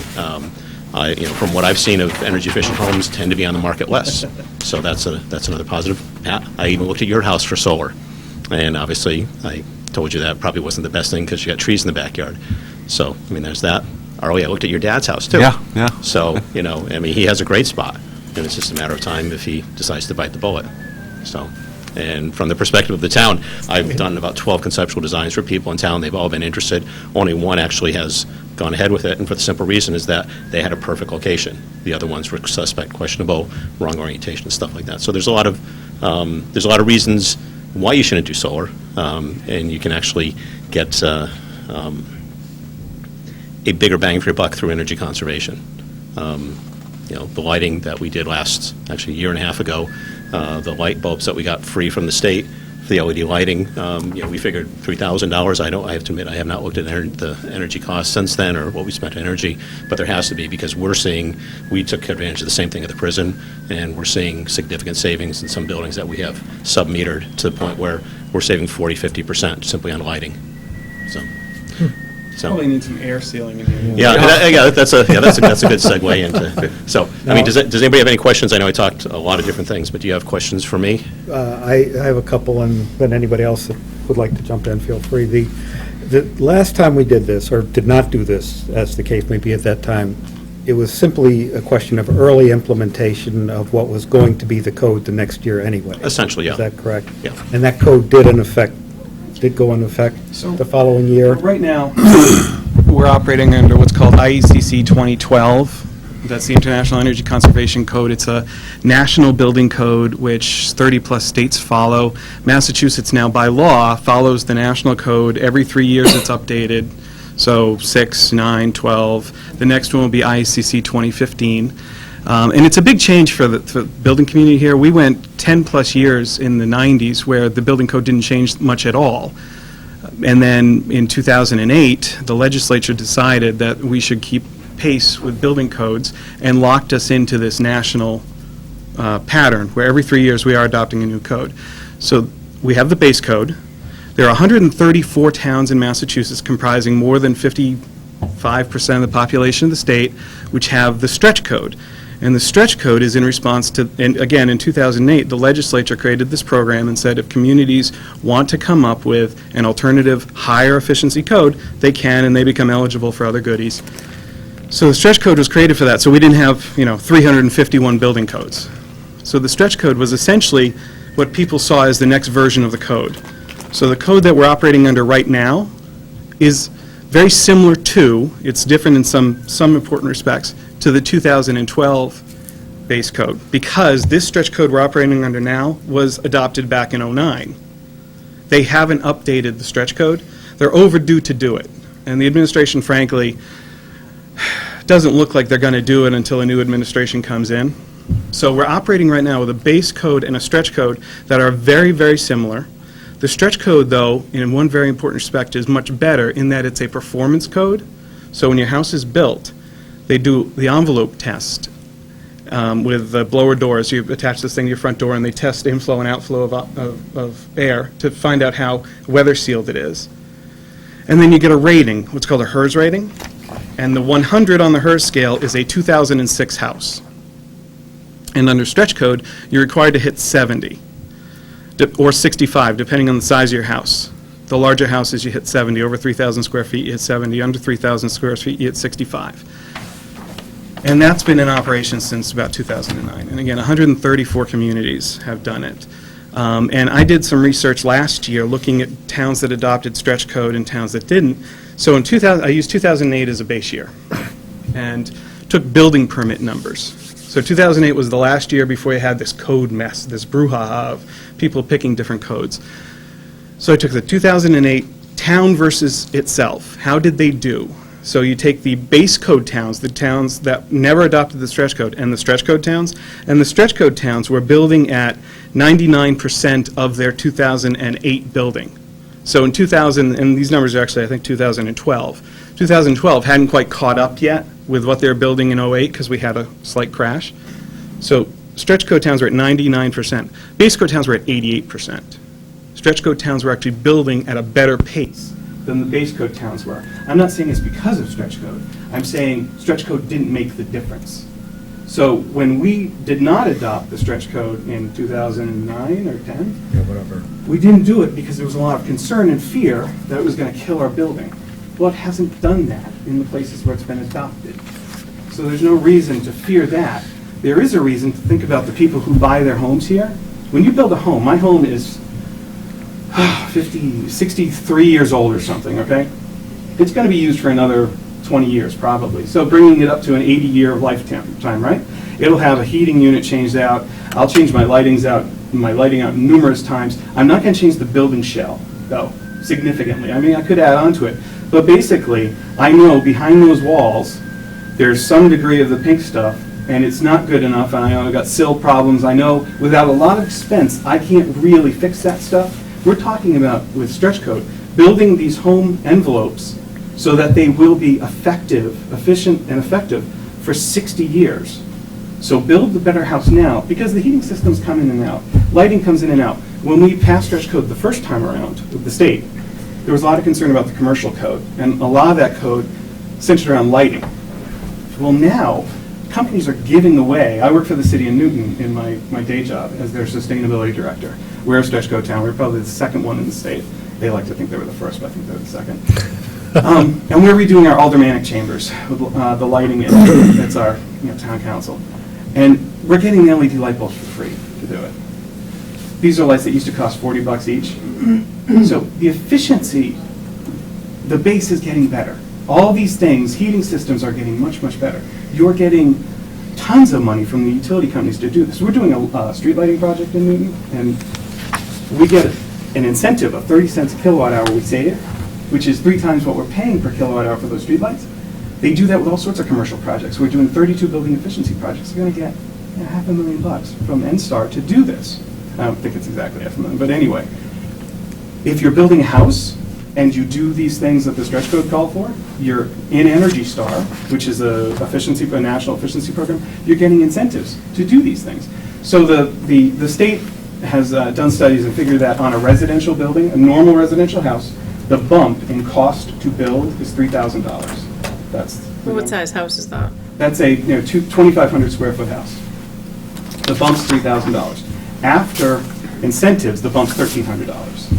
So you get about $1,700 back for doing this work. Your energy savings makes up for that in 2.5 years. Right, so if you build it now, NSTAR will come in and give you, who gives you the rebates on it? You get rebates from NSTAR. Okay. On a newly built house, not on a newly built house for doing the right stuff. We have a choice between this heating system and this heating system. You go with this heating system, you get the bucks to do it. But even so, there's You guys, what has this got to do with the stretch code? Because what we're going to be requiring is a building code, which people will have to go into the Energy Star program, will be getting the money back. So what I'm saying is, the argument you're going to hear against stretch is it's more expensive to build. So on an average house, $3,000 is what experience has shown for the state that's more expensive to build. $3,000 added, the delta. Well, half of that you make up with the incentives, so it's $1,700 more expensive to build. That, the homeowner makes back in 2 or 3 years. Question, who's regulating? In other words, who's going to, the building inspector goes out and does an inspection on the home, who does the... The HERS rating? Right.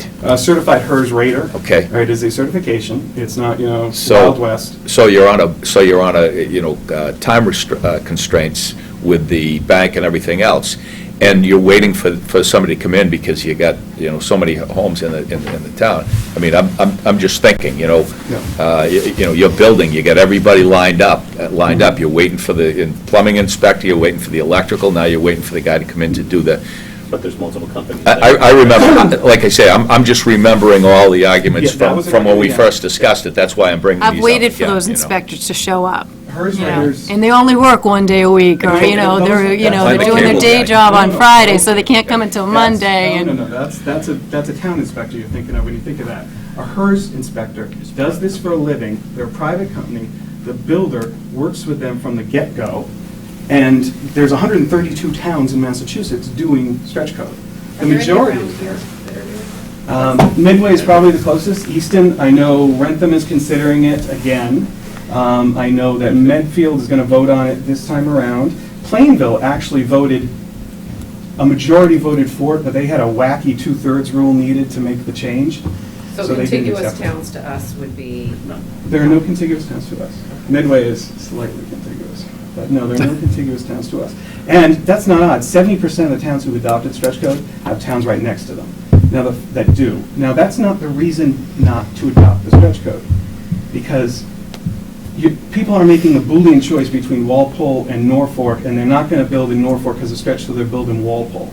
That's what we're thinking. It's not the case. I guess I'm just reflecting back on some of the information you provided on the study related to how it impacted building and how it didn't, and just wondering what other variables we may be omitting in looking at that conclusion and trying to stabilize it against our own data, saying, is it similar communities, is it, what else? So, actually, this is a chart. And that takes, there were basically, when I did this study, there were 2 groups of stretch code towns. There were the ones that adopted earlier and the ones that adopted in 2012. So the ones that were adopted in... I'm sorry, what are the colors that? I'm going to explain that Oh, to you. okay, sorry. That's okay. The bolder colors are stretch code towns. Either they are The red red? or green. Red or green Is this in something that bold. we can put on the screen so we Only can? if Jack's willing to do it. No? Get around. He had it on his computer. Okay. Sorry. So what is the purple? Jack is here. So it's red, green. there's red and green, and then there's blue. So it looks pretty Jack's clustered here. around Metro Boston for a lot of them. The darker ones, yes, the stretch code towns that adopted early were clustered. The blues are the second trench of adoptions, so I didn't include them in the study. I blew them out to neutral them, because it wasn't fair if we're typically doing 2012 numbers and they just adopted stretch, and they didn't. So, you see, reds are in western Mass, dark reds and light reds. Greens are in eastern Mass, light greens and dark greens. So it was more dependent upon where you were than the stretch code, I'm still trying, so it's the dark red and the dark green that are stretch code. our stretch code. And reds were in western Mass, greens were in eastern Mass, both dark and light. It was more where you were than the stretch code. The stretch code didn't have a difference on that. Does any of it have to do with I'm just noticing that a lot of it was around the metropolitan Boston area. Is there a certain infrastructure that would be required for the town in order to implement and maintain the stretch code? Meaning, are there, what kind, are we taking on any incremental expenses related to doing inspection around this and maintaining the program? Any incremental thing that we should expect? The stretch code HERS audit number is generated by the builder, not by our inspectors. So the builder takes on the expense of hiring the HERS audit Yeah. inspector? Okay. Yeah. Is that in the 3,000 you referenced? Mhm. Okay. Now, when you say it's 3,000 for 2,500 square foot house, in my neighborhood, they're all 5. Mhm. they're all larger houses, so it's gonna cost them twice as much. Not necessarily, no. Do they get double the rebate, or do they just get that initial Well, rebate? you get the rebate for whatever equipment you're putting in. So with weatherization, you're getting a rebate for the amount of weatherization you put in up to a certain amount. If you have the heating system, it's what the heating system is. And it's not linear. You know, if the house is twice as large, it's going to cost twice as much to do it. That's because you're only putting in one furnace regardless of your house. Well, that's what I was gonna say. You know? Yeah, I mean, you only got one furnace, so it's not a linear equation on the price. Now, I did, under the Green Communities Act, communities have to report their progress, and one of the things they have to report is their buildings. There's 2 pages each. And these are reports from the towns of Medfield, I think Sutton is in there, Lakeville, and Easton. So Lakeville is actually a pretty similar demo to Norfolk.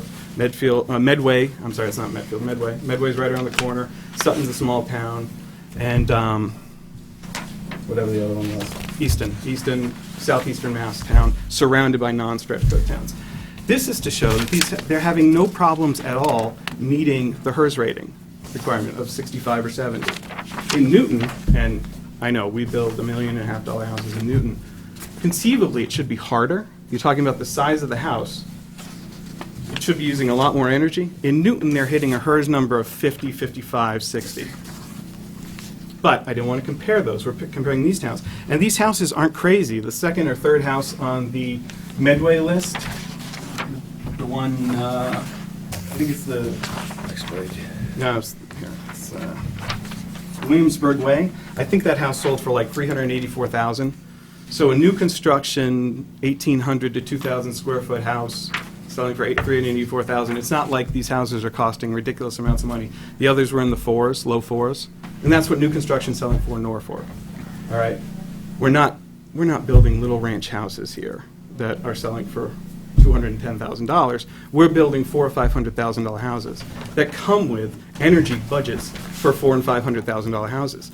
This will help our constituents save money over the long haul with a building code because they're going to be saving their energy money.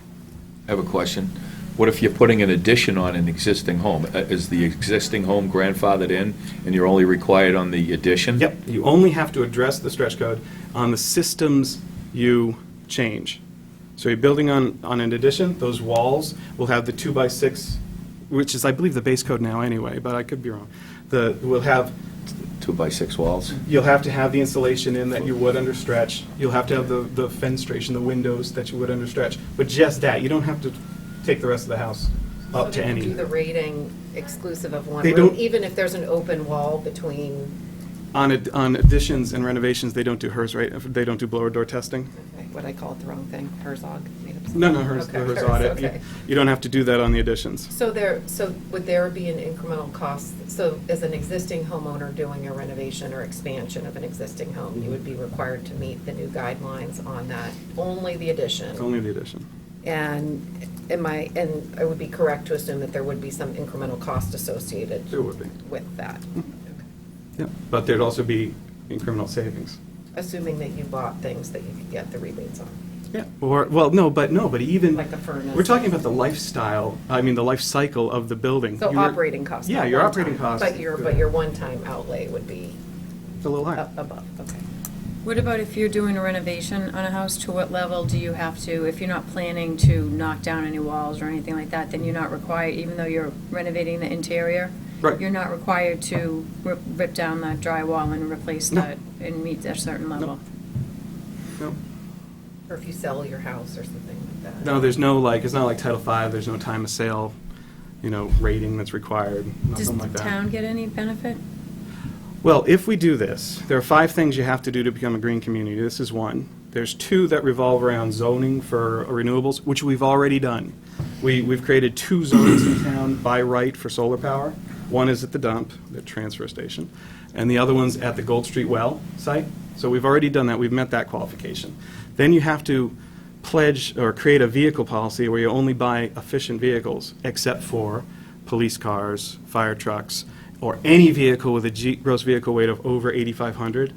So, in the town of Newton, where we have easily 300 vehicles, like 50 of them count towards that. In the town here, we have bought 1 non-police non-8,500 gross vehicle weight vehicle in the last several years, and it would have made the energy efficiency, the one we bought for the assessors, that would have met the standards, 29 miles to the gallon for a two-wheel drive car, which is a Ford Focus.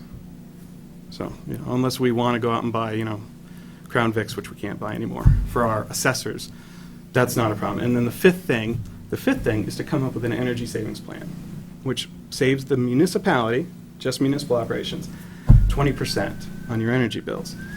So again, I do this for Newton. And in 2008, we used 300,000 MMBTUs, million British thermal units of energy.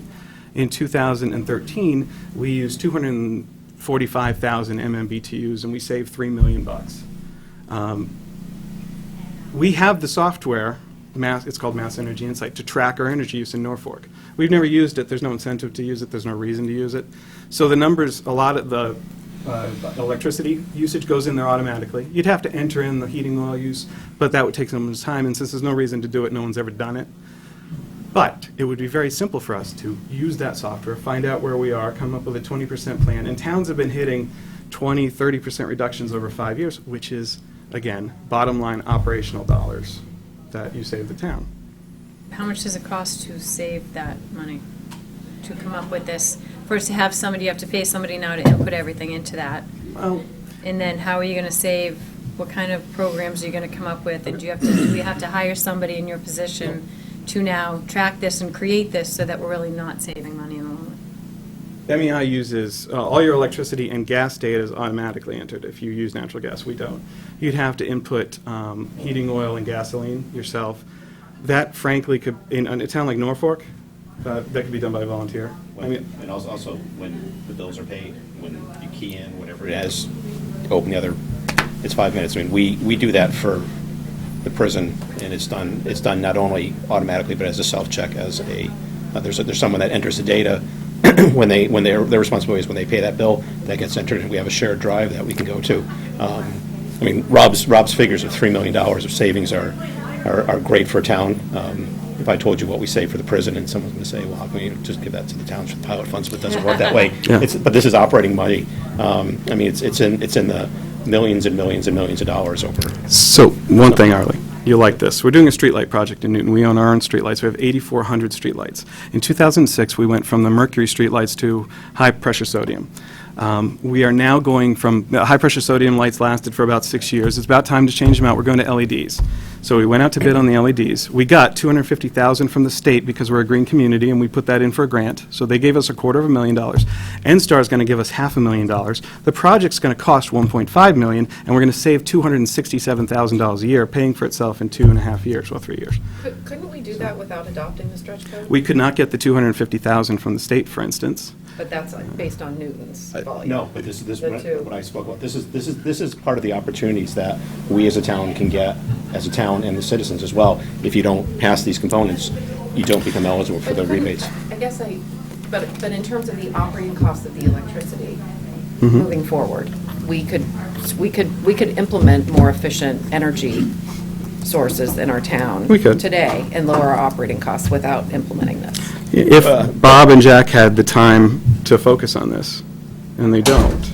So the grant money that you chase, one of the things we chased earlier this year was a part-time energy manager, and we talked to Rentham and Plainville about sharing, and that never happened.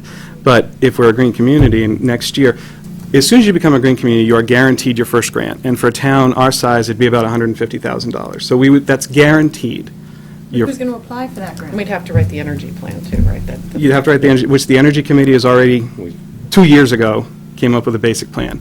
So who would apply? The Energy Committee would apply for that. I've applied for a dozen of these kinds of things. So we'd apply for that grant, and I would suggest maybe the first thing we put in there is $22,000 for a part-time energy manager who will write other grants and do other things.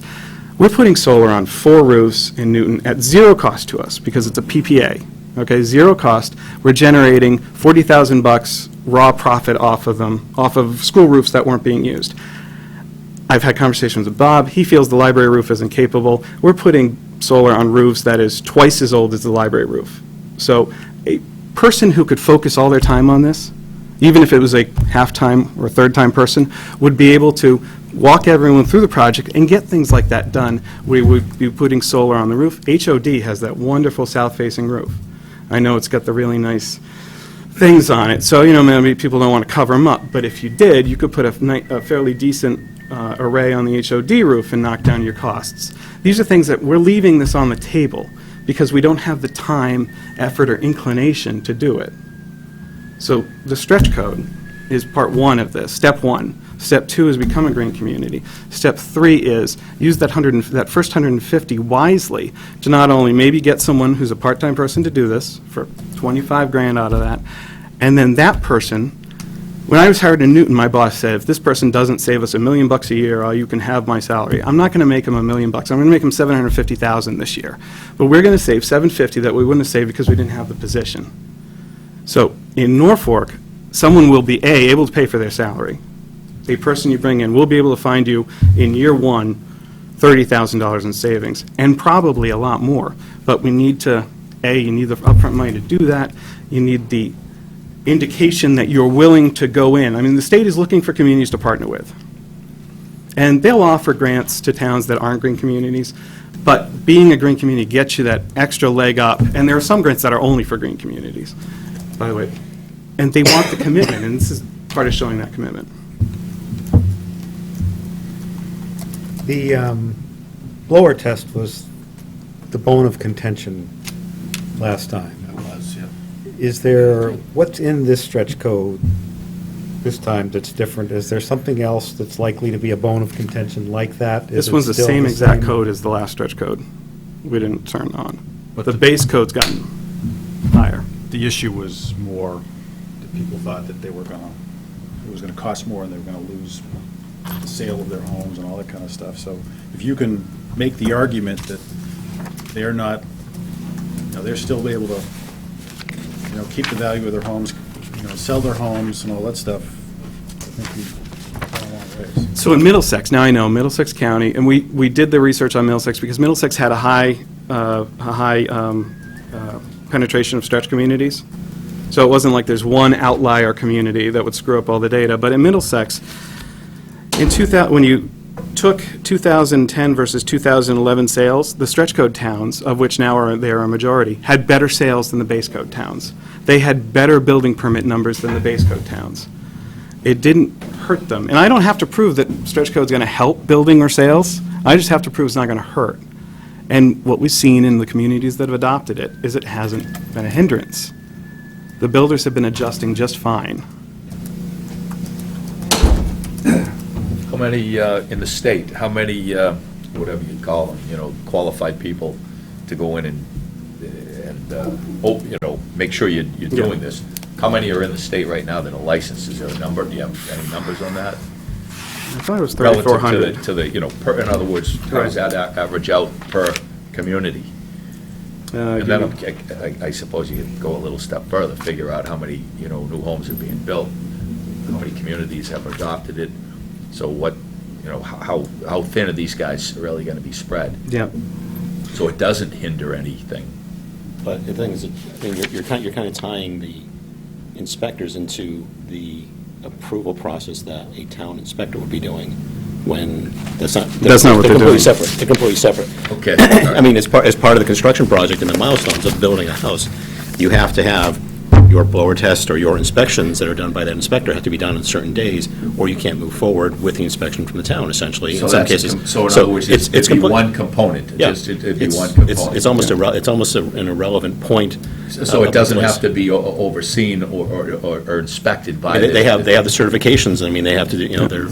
So back in '09, these HERS auditors do all the buildings that are going to be Energy Star in the state. And that's in non-stretch code towns and stretch code towns. And in '09, because I think, isn't River's Edge Energy Star? Yeah. So Mr. DePlacido's development over there was already built to Energy Star, so he had HERS people involved. So in '09, 4 years ago, a third of the houses in Massachusetts were built under Energy Star. And there was no slowdown at all in the building because of the auditors. So, and that's in '09, that was 4 years ago. The field is much growing. Actually, we've got a couple in town now. I mean, a person who we all know very well, Lori Scholl, who's been on a number of town committees, went back to become a HERS rater after leaving another career. Or is a HERS rater, right? Yeah. I'm not making That's that what up. they call them, a HERS rater. Yeah, HERS rater. His and hers. I had a quick question, and this isn't meant to be against it or whatever, Yep. but just so if, I'm trying to make sure I understood the earlier discussions of when codes go and stretch in the three-year cycle. So if we were to not pass this and do nothing, how many years do we suspect it would be until we're going to have to then do this anyway, in terms of having the performance-based HERS inspections that are required prior to the project being completed? Well, I don't know what's going to be in 2015. Yeah, well, I don't think anybody does right now. Yeah. But that would be the next window for it to occur. Oh, and here's another thing. So when we adopt this, we can say we'll adopt this as of January 1, 2015. So for the first 6 months of the year, builders can pick and choose which one they want. They want to do stretch, they want to do base. We can, if for some reason the state comes out in the fall, or Charlie Baker comes, or a new governor comes in January and says, that's it, we're going to make stretch code 82% more efficient, we can drop out. You can always vote yourself out of stretch code. So we'll have 2 town meetings before June of 2015, when stretch would be the law of the land, if we see that things have gone incredibly awry. But again, remember, 134 communities have adopted stretch. Only 123 are green communities. So there are 11 towns out there that adopted stretch code without even becoming green communities, and it's over 50% of the population. So nothing crazy is going to happen. You would figure. This is Massachusetts, who knows? So. One thing, the last time around, at least my understanding, or perhaps misunderstanding at the time, was that adopting the code at that point, we were simply anticipating the code that would be adopted later anyway. But it sounds like the blower test, in fact, did not become part of the base code. There are air sealing tests under the base code now. And people are here who have, you have to, as part of the new they came up with new ducting codes, which require sealed air testing. So while a HERS rating isn't required, people are doing that sort of testing anyway. So you don't have to have the HERS rating. And one of the arguments against the HERS rating is, well, I have to know, way beforehand what I'm going to put in for doors and windows and whatnot. And that's one thing. Under base code, I guess you can just go to Home Depot that morning and buy the door you like and pop it on. And with a HERS rater, you have the formula that you have to fill out, and you work with the HERS rater before and during construction to come up with. But most of the stuff that was or is in the stretch code is in the base code, including the air sealing testing. You just don't end up with a number because you don't need one. The other point from this last time we had the discussion, the question came up of that if you adopt the stretch code, you're then committed to future stretch code changes. Only if you don't drop out. And at the time, there was stated, no, you're not. You're just adopting the stretch code. But now you adopt stretch code, you are a stretch code community. Mm-hmm. You automatically get those changes as they happen every 3 years. Yep. But you do have the option to drop out. Yep. Just like you automatically get the base code changes every 3 years. And we've had, 6, 9, 12, and coming up on 15? 15, yeah. I mean, there's 4 prospective codes taking place in the last 12 to 15 years, not to mention earthquake, and should we do sprinkler codes, and the new sheet metal code, which required a whole new permit, which I thought was ridiculous. So, yes, you are on the path, but you can get out. You can get off the path if you vote yourself off the Yep. path. Okay. Can't vote yourself out of the base code. Eventually, the stretch code will be the base code. Okay. Do you have to return any grant money if you back out? No. Cash the check now. Yes. Take the money around. Once the contract is signed, it's different if this was federal-backed money than this era funding, because there's one case I know that a renewable energy project was funded by ERA, and the project didn't go forward, and the state agency spent the money on similar stuff, and they have to figure out how to get the rest of it back. All right, guys, you see this little town right here? I circled it. It's way down in the armpit of Massachusetts right there. Okay? This is the town of Acushnet. Acushnet, next to New Bedford, is now a stretch code community. Acushnet was one of the last 2 communities in the state to adopt zoning. All right, this is personally embarrassing. All right, if Acushnet has the stretch code, and they had zoning maybe in 1980, how can we, who are ostensibly a smart community, not get with the times? I mean, come on, guys. You don't be a Cushnet. Who do you want to model? Do you want to model a Cushnet or Raynham? Is that what you want, Arlie? I mean, goodness gracious. You'll like model Raynham? communities. Plimpton, come on. We're Norfolk, all right? I mean, this is a I smart. don't know how you can not want something that's going to save you a lot of money over a lot of years. When I built my house 22 years ago, I built it with 2x6 construction, and I've saved a lot of money over the years. So, I mean, to me, it's a no-brainer. Look at this year, look at how much, you could easily use this year as the worst-case scenario. How much have you spent on fuel oil, propane? I mean, propane is something different than natural gas. At $3.59 a gallon, for oil, I mean. I'm cursing the guy who built my house right now. It's like Grand Central Station. Personally, I would hate to buy the last house that doesn't conform to these standards. So I get passionate about The this savings are obvious, but because I'm cheap. But it's just, this illustrates the wisdom that Rick brings to the table, and no doubt we all strive to achieve. We have currently the choice to be as wise as people around this table who built energy-efficient homes. Builders can currently choose to meet all these standards. Homeowners will thereby receive all the benefits that you described earlier. The consequence of adopting this stretch is to prevent people who would make the choice, builders who would make the choice to build a different spec home, right? So we're preventing that choice. This is a consumer protection piece. It's meeting the base code as it stands right now. I mean. Right, we're not allowing them to go below the base code, but we are preventing builders in the town of Norfolk from building towns that fall below the stretch code. Right. But people may choose, they may feel that that's a better choice, but now that choice is not going to be available. And by voting for Article 20, we're setting the stage for the town to proceed down the additional steps, which would allow the town to tap into additional state money on better terms, greater access than is currently available. We'll get to lead by example as a municipality. But that benefit only materializes after we take 4 more steps? No. Really one This is more. the last step, from Yeah. what you said. This Well, is the plan. The energy Plan. plan, and then the formally, having the selectmen formally adopt a vehicle plan. We've been sort of ad hoc in favor of that kind of thing, but we haven't created a restriction that they only buy. So if we take this step, and then we take 2 more steps, the energy-efficient vehicles and the energy plan, then we get better access to grants, or access that we do not now have. The door opens in some way.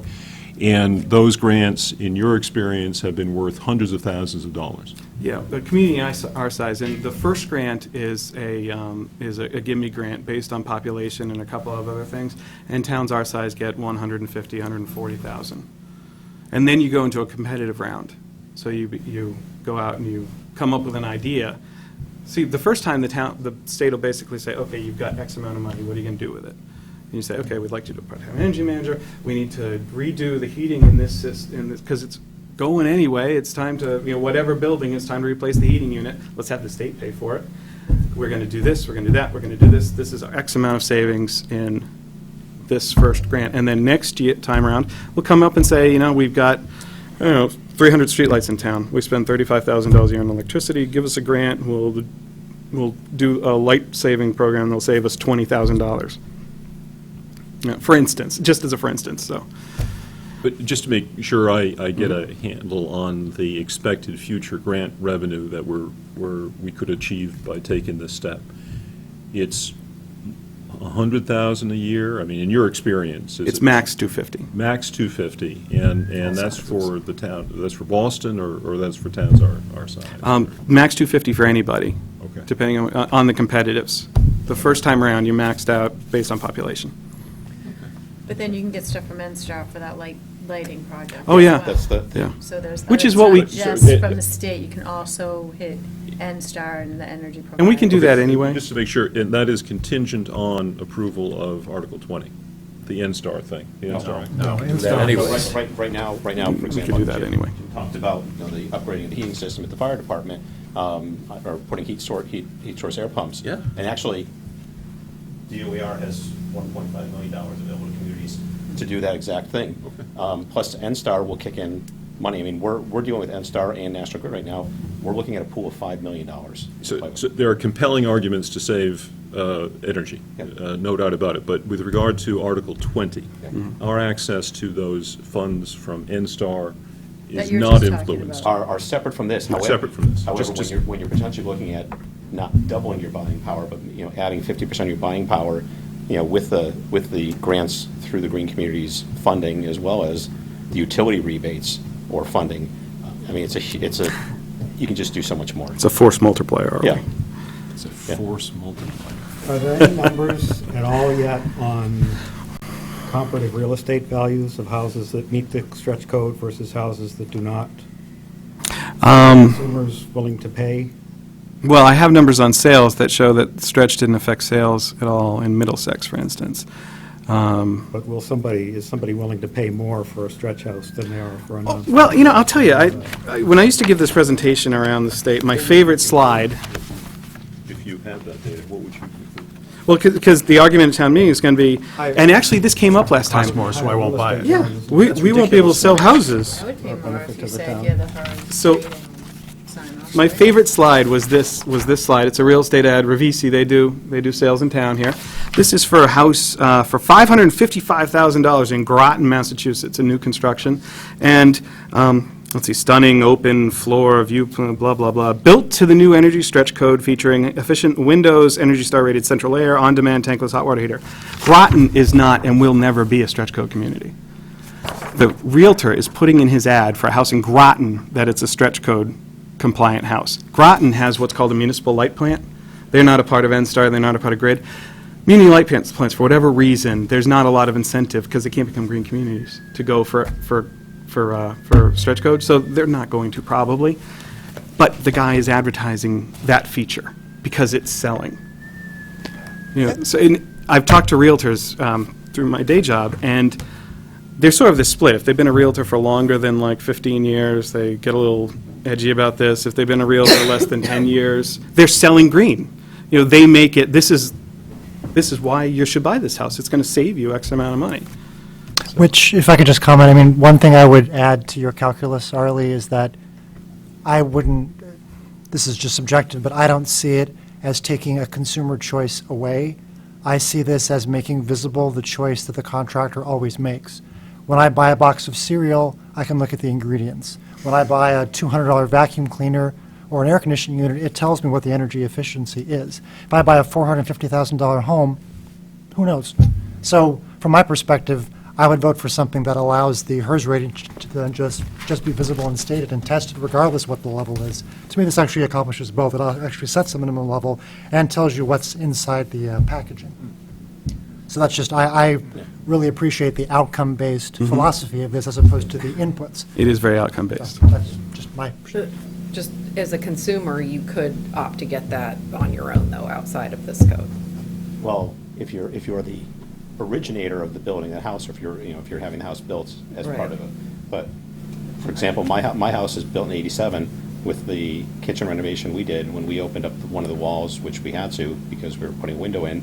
The pink stuff was that far below the window. It falls down. It falls down, so, then you did additional stuff, and as we found out, as we went in the house as Should long be as we have, stapled. there are things that are problematic, where areas, wasn't. I did get rented a FLIR camera to look at the back of the house at night, and I can see square red spots on the house, and I know exactly what that is. That's where we're losing heat, so.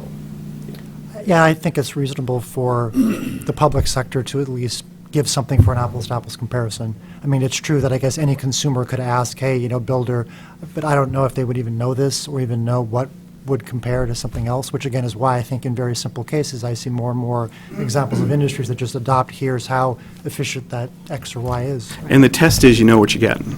Yeah, My first campaign, I went out in 2 neighborhoods, I'm not going to name the names of them, but in one neighborhood, I would have to struggle to put my flyer in the door jamb, and in the other neighborhood, it was brand-new houses. It was then the flyer goes through into the foyer. I mean, with a stretch code house, Seal on the door. they know what they're getting, and they're getting a house that works. It mechanically works. I have a question. Yeah, this, Yeah, like this? this is the classic Isn't example. there the other school that if the house is too tight, that's no good for you, too? I Wait, mean, it's, the- you got radon, I mean- you have no way of the radon, Well- if there's radon or whatever, Well, issues like that. Well, hopefully, that if it's a brand-new house, the basement's constructed now where you are sealing it to the point where you aren't getting water infiltration or radon. Yeah, yeah. And that is a test that's required Yeah. at Yeah. Seal. I mean, the issue that came up during town meeting, and I know you're talking about mold, and the house is so tight, there are people in town that do energy-efficient homes where you actually are putting in ventilation equipment that will do air changes in the house. You bring fresh air in, there's heat exchangers in there, so essentially your loss. You pre-warm the Your air loss. on the way in. The air coming in is heated by the air being discharged, so you're losing zero energy. Interesting. And that's, interesting. and those, Never heard of that. that's been around That's, for 20 years. yeah, that's new. If you Google something called Passive House, with a V, passive with a V, it's a German standard that it's edging into a lot of residential stuff, but it talks about heat exchange. I mean, these are houses that are tight enough that, they're heating with these tiny little heaters, yet they stay cool as well because they are well insulated and Yeah. use the lots properly. So it's all about constructing smarter and quality stuff. Yeah. No slapdash. Why do you think the town will vote differently? I have faith in the people, Arlie. And you did a while Time? ago, too, as Because- I recall. Well, as you recall, the last time we did it, debate was cut short. There was a move the question, and we did not have the ability to answer some of the questions that had been raised. For instance, the state had paid for someone to come from ICF, which is the state's consultant firm on the stretch code. The state had paid for this person to come. They never got a chance to speak because debate got cut off and we voted. I'm hoping that doesn't happen this time. I think also Mr. Garrity is introducing data over a certain period of Yeah. time about trying to address some of the concerns that were raised at town meeting about the negative impact potentially on house construction. I would suggest there would be a request for time in the planning meeting, to avoid that problem that you were. Who's going to run the planning meeting, by the way? Who's going to run the planning meeting? Yeah. The moderator who won't be moderating? I don't know the I don't know, mechanics of process that, question, which we're going to answer. but certainly it would be. A tripartite? It would be possible to assure that you didn't have the situation where somebody was paid to come to talk and then isn't given a chance to talk. That can be avoided. We made a tactical error of not having that consultant come up first because we didn't want to gobbledygook people. And then as the questions came in, someone just said, it's, and then. Plus, the passage of time has shown evidence that it's not the end of the world. I assume the opposition will still be the same. Yeah, speaking of which, we we have Mr. some Littleton? audience members to participate. You need a You may. microphone. Yes, come on up. You got to get a mic. Grab a mic, introduce yourself, please. You can stay up here, John. No need to go back in the bushes. John Weddleton, 7 Trailside Way. Just a question and a comment. We get the money when we're part of a green community meeting 5 criteria. We're in the green community. As you know, the state over time tends to tighten restrictions like the stretch code itself. The word stretch means they're always stretching for more, which is why, as Andy's correct, a lot of houses now by law you have to put in recirculated systems. The houses are so tight. Question, we're in this for 3 or 4 years. We get grant money, God knows how much. State now says all of a sudden our police cars have to be hybrid, so we have to buy 16 police cars over what amount of time? Do we have to give the grant money back? I had asked a couple of town councils in green communities this afternoon. No one seems to have that answer. Let me just say with the You need the The- mic, the- though.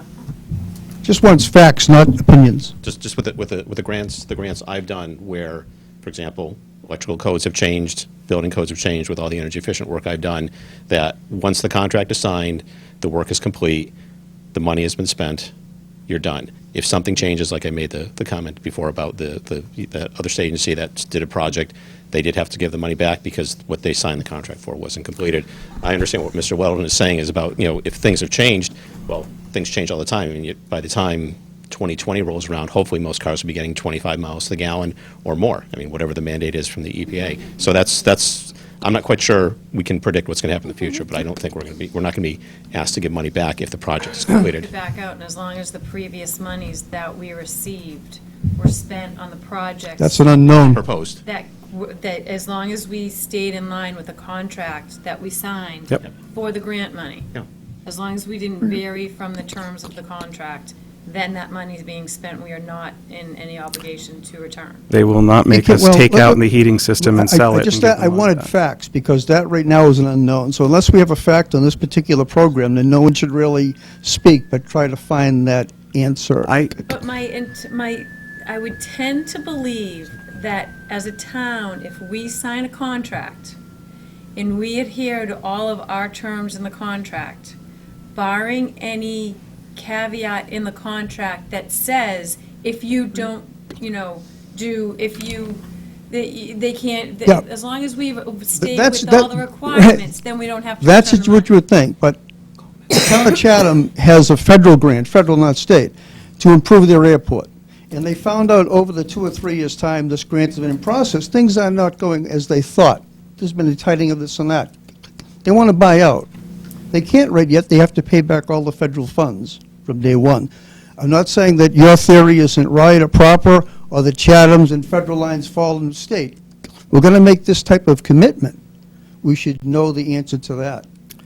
I And I don't care to talk about this program. You can probably imagine there's a lot of other different things. There's a lot of other information on other sides. I would suggest that before town meeting where we'll make our presentation, you do read the study done by the Worcester Polytech Institute, done by the state years ago, and read through this 30 to 40-page report on the difficulties that small towns have in achieving some of this criteria. As you decrease your energy consumption 20%, when you come up with your baseline, which is a substantial job for every town, building, street light in town, as you improve this efficiency, the money's coming from us.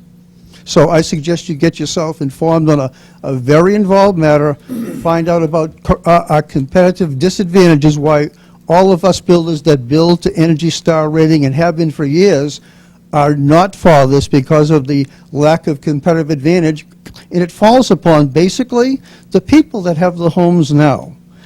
95%, I think they'll agree, of all the efficiency is in the homes 5 to 10 years and older. You have leaks through window ways that you can't fix with new windows. That's your problem. They wean this in, they try to stick on the builder that nobody cares about. The builder's homes are as tight as they're ever going to be. Not going to be better, and the cost is 10%. We spent $40,000 more on a house that's 4,000 feet. But this improvement, somebody buying in our town, and they want to buy a house, and we're stretched, and all the other 8 abutting towns aren't, and they want to buy a house, and they probably want to remodel or put an addition on, like many do when they're transferring. They have an extra 10% cost when they go to buy that. And the reason a lot of the builders are against this, not because of our cost, we sell homes to people that sell their houses and step up. So when you've got every other town to choose from, that is not a stretch, and we are. And we have the extra cost and encumbrances. And the HERS inspection process is very involved, it's very detailed, and the reason, if you speak to our building inspector, he is not for this, it usurps the power and control of the process from him and puts it onto the HERS inspector. So I would suggest before town meeting, you may want to look at some of this data and get more involved. There's a lot more involved than builders building good houses, because I don't know of one in this town that doesn't build the energy code. If we didn't, they wouldn't sell. So I keep that in mind, and we'll save the rest of our spiel for town meeting floor. Thank you. Rob, I have a question. So the energy plan that we have Yes. to save 20%, so we save 20% the first year, and then next year, do we have to save another 20? Like, No. do we have to consistently meet that 20? No, and I'll tell you, if we don't save the 20% at the end of the 5 years, we don't turn into a pumpkin, and we don't lose the money. I can tell you that from firsthand experience. The town of Newton is at 16%. The town of Newton has 77 buildings, and that data, most of it's entered automatically. The oil data is entered, it takes a couple hours a month on the number of oil accounts we have. It is not the end of the world. We use, as I said, 300,000 MMBTUs. My guess would be the town of Norfolk's more in the line of 45,000 MMBTUs, maybe 50. Probably less. We use 30,000 with 77 buildings. We got 20 schools, the largest high school we can imagine. The wonderful Newton North High School. So it ain't breaking anyone's back to do it. We didn't make the 20% in our 5 years. We didn't lose any grant money. I find it very difficult to believe that the state would give us $140,000 with which, say, we put in a new HVAC system here, and in 4 years, when we decided we didn't want to continue a stretch, they would ask us to sell the HVAC system and give the money back. I would find that very hard to believe. I don't think they would ask us to sell it. I think they would just say, A you proportional you share. I find it very hard to believe the state would ask us for We want our $140,000. grant money back, and we want interest and penalties. Yeah, they have not done that. They don't do Grants that. all the time, they don't. Yeah. As long as you comply with the grant, you're good. Yeah. And the police cars were in the original version of the vehicle thing. Actually, I told DOER not to do it, and they'll never get away with it, and they pulled it out, because you'll never get away with it. By the way, the police cars we bought in Norfolk, we used to get 6.5 miles to the gallon. We're getting 14. That's a great improvement in mileage. So things are getting better all the time. Is it true that the building inspector is not for this program? The building inspector does not believe in the stretch code. My building inspector in Newton, who was a building inspector in another community and was a builder himself, told me, Rob, the stretch code thing, we should just make it the base code. He didn't want 2 codes. He wants this one to be the base code because he thinks it's easily doable. And he's a builder himself. So. Is there a committee that this went through prior to this, or is this kind of just direct to the warrant? Were there hearings? Energy Committee. Energy Committee. Energy Committee. There was testimony to this effect, or the building inspector spoke, or? No. No, just from past. I've had many conversations with Bob. Bob does not want to do the stretch code, period. Early. Have the selectmen voted on this? Nope. They have not, did you say? It does require 4x6 construction on a complete home. 2x6. 4x6. Wow. That'd be a pretty heavy house. Yeah, wow. A castle wall. Insulation. No, 2x6. It's 2x6, but I thought that was base code now. But I thought 2x6 was in the base. Doesn't require 2x6, but. Doesn't the It base doesn't. require 2x6? No, it's, if you use bad insulation, you need 2x6 to fit it. If you blow it in, you can use Yeah, 2x4. yeah, okay. you all just right. need the established R value on the wall. Oh, all right. it's So not yeah, gonna even take in away base, from you a can, square even footage, in base, even you can do by 2x4 with the blow-ins? Bones, yeah. Okay, it's Yeah, just, but it's, you're probably again, foaming. this is a performance-based code. We're trying to get a performance, not a prescriptive code. Yeah. You know, I just it's didn't know that outcomes-based. either. Okay. So how involved is it to work with this Hertz inspector, though? Because you said, oh, no, they're just, it's okay, your building inspector does, but then you said, another point, you said, oh, you work with them from the beginning, and you go through a checklist, and you fill out this and this and this. I don't want to meet with another person But- if I'm building a house to go through this, this, and this. But your GC is going to do that. You're not the GC of your house, I assume. Your GC does that. It would be interesting, actually, to have Mr. DePlacido in and talk about stretch. Tom Grant as well. Tom Grant is a builder in town who does renovation work, primarily, I think. Yeah, I mean, he builds houses He works to stretch, out of Built in state. Rhode Island, and there's no stretch code. and he builds He here. builds houses up in Maine and New Hampshire as well, and I've seen the house in New Hampshire that you can heat with a candle. When they lost power for 10 days on those big ice storms, basically the house barely got to 50 degrees with no heat. And, folks, I would take one thing that was said, lack of competitive advantage. That's what was said as to why many builders who already built Energy Star don't want the stretch. Lack of competitive advantage. So you have to think to yourself, is the person testifying against Stretch, testifying against it because it's a bad code, or because it hurts their competitive advantage because they're already building efficient homes, and they don't want people who can't afford their homes to have that same benefit. Stretch code will put in normal, everyday houses the kind of stuff that the upper-end builders are putting in anyway. I actually had a question, maybe the gentleman in the audience can speak to, or somebody. So forget about the stretch code and forget about this warrant article for a second. If you're a builder and you build a house to Energy Star code, and you go to someone and say, you know, I'm selling this, please buy this, it's to Energy Star code, is that certified? How do you know? Is there a number? Is there a measurement? Is there a rating? How does the consumer know whether the house is up to a certain standard, other than just the That's a general good contractor point. For says instance, it? you said that they're representing those homes as building up to, you know, all the ratings.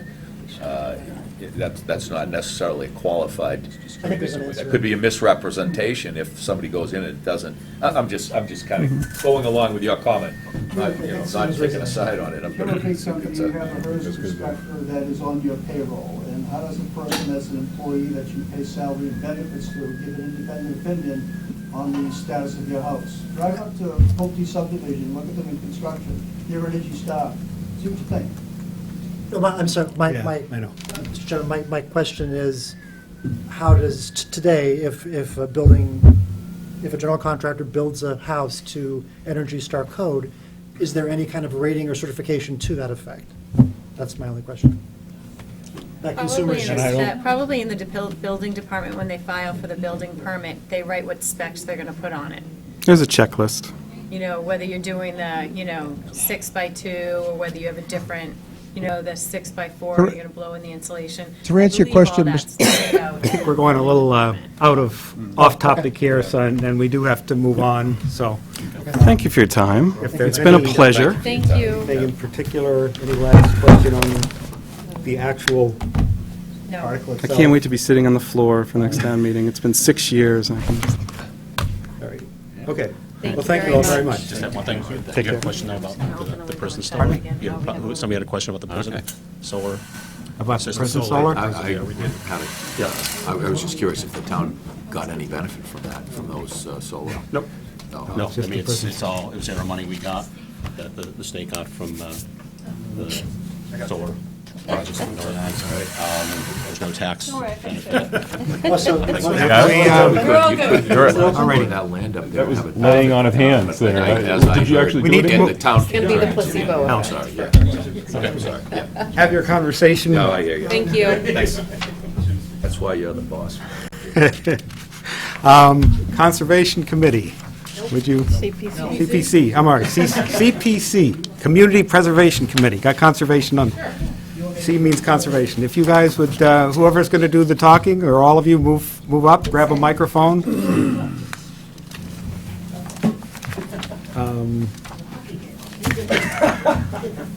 What article? Your articles are,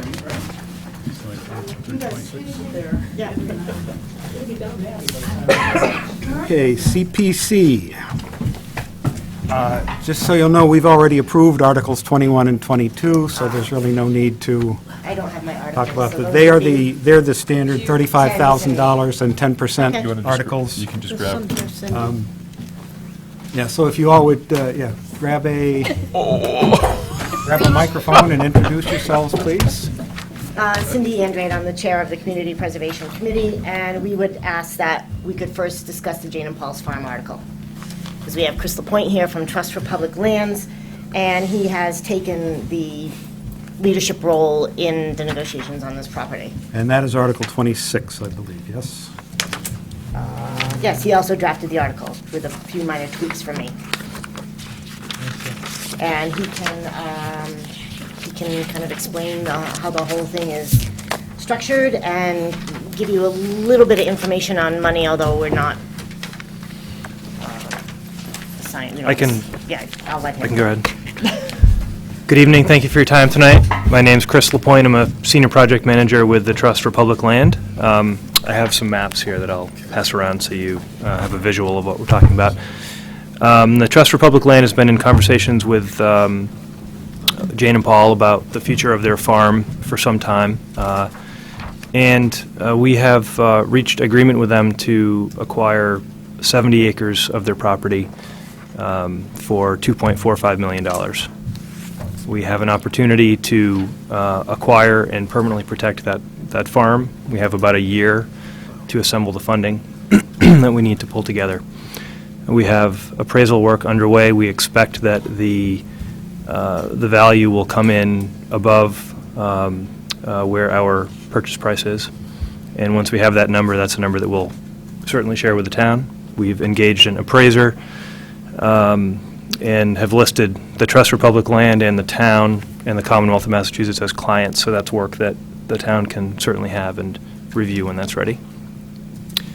The the rough plan for sort of funding the project and also the sort of conservation mechanism is for us to acquire the property and then convey an agricultural preservation restriction, which is essentially, it's similar to a conservation easement in that it extinguishes the development rights, but it requires that the land be farmed forever. We submitted an application to the Mass Department of Ag Resources yesterday for that program. That program typically invests around $10,000 per acre, sometimes a little bit more, into farms like this.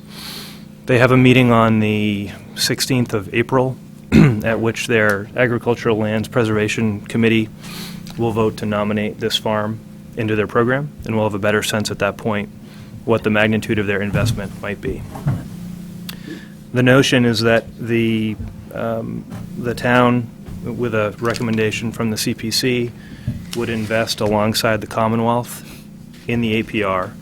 You would co-hold the agricultural easement, protecting the farmland, and then we would find a new farmer to own the farm and to farm it going forward. So the purposes of the program, the purposes of the conservation project are to literally protect the farm as a farm, to protect the soils, to make sure that it is used in active agriculture, and to make land available to farmers at its agricultural value, so that farmers who are looking to actively manage and use land like this can pay the agricultural value and not the development value. That is the nutshell, and I'm happy to take questions or to continue or I have a question. stop as you like. Can it be broken up? So let's say somebody decides they want to start a little vineyard over to the side. Can they take that, a certain tract of land and start developing as a vineyard where it was, they had grown corn there before? They're going to start a vineyard, no, but. So the future farmer has options to grow corn, to grow a variety of fruits and vegetables as are grown out there now. But it's not to start a vineyard. But it's not all or nothing.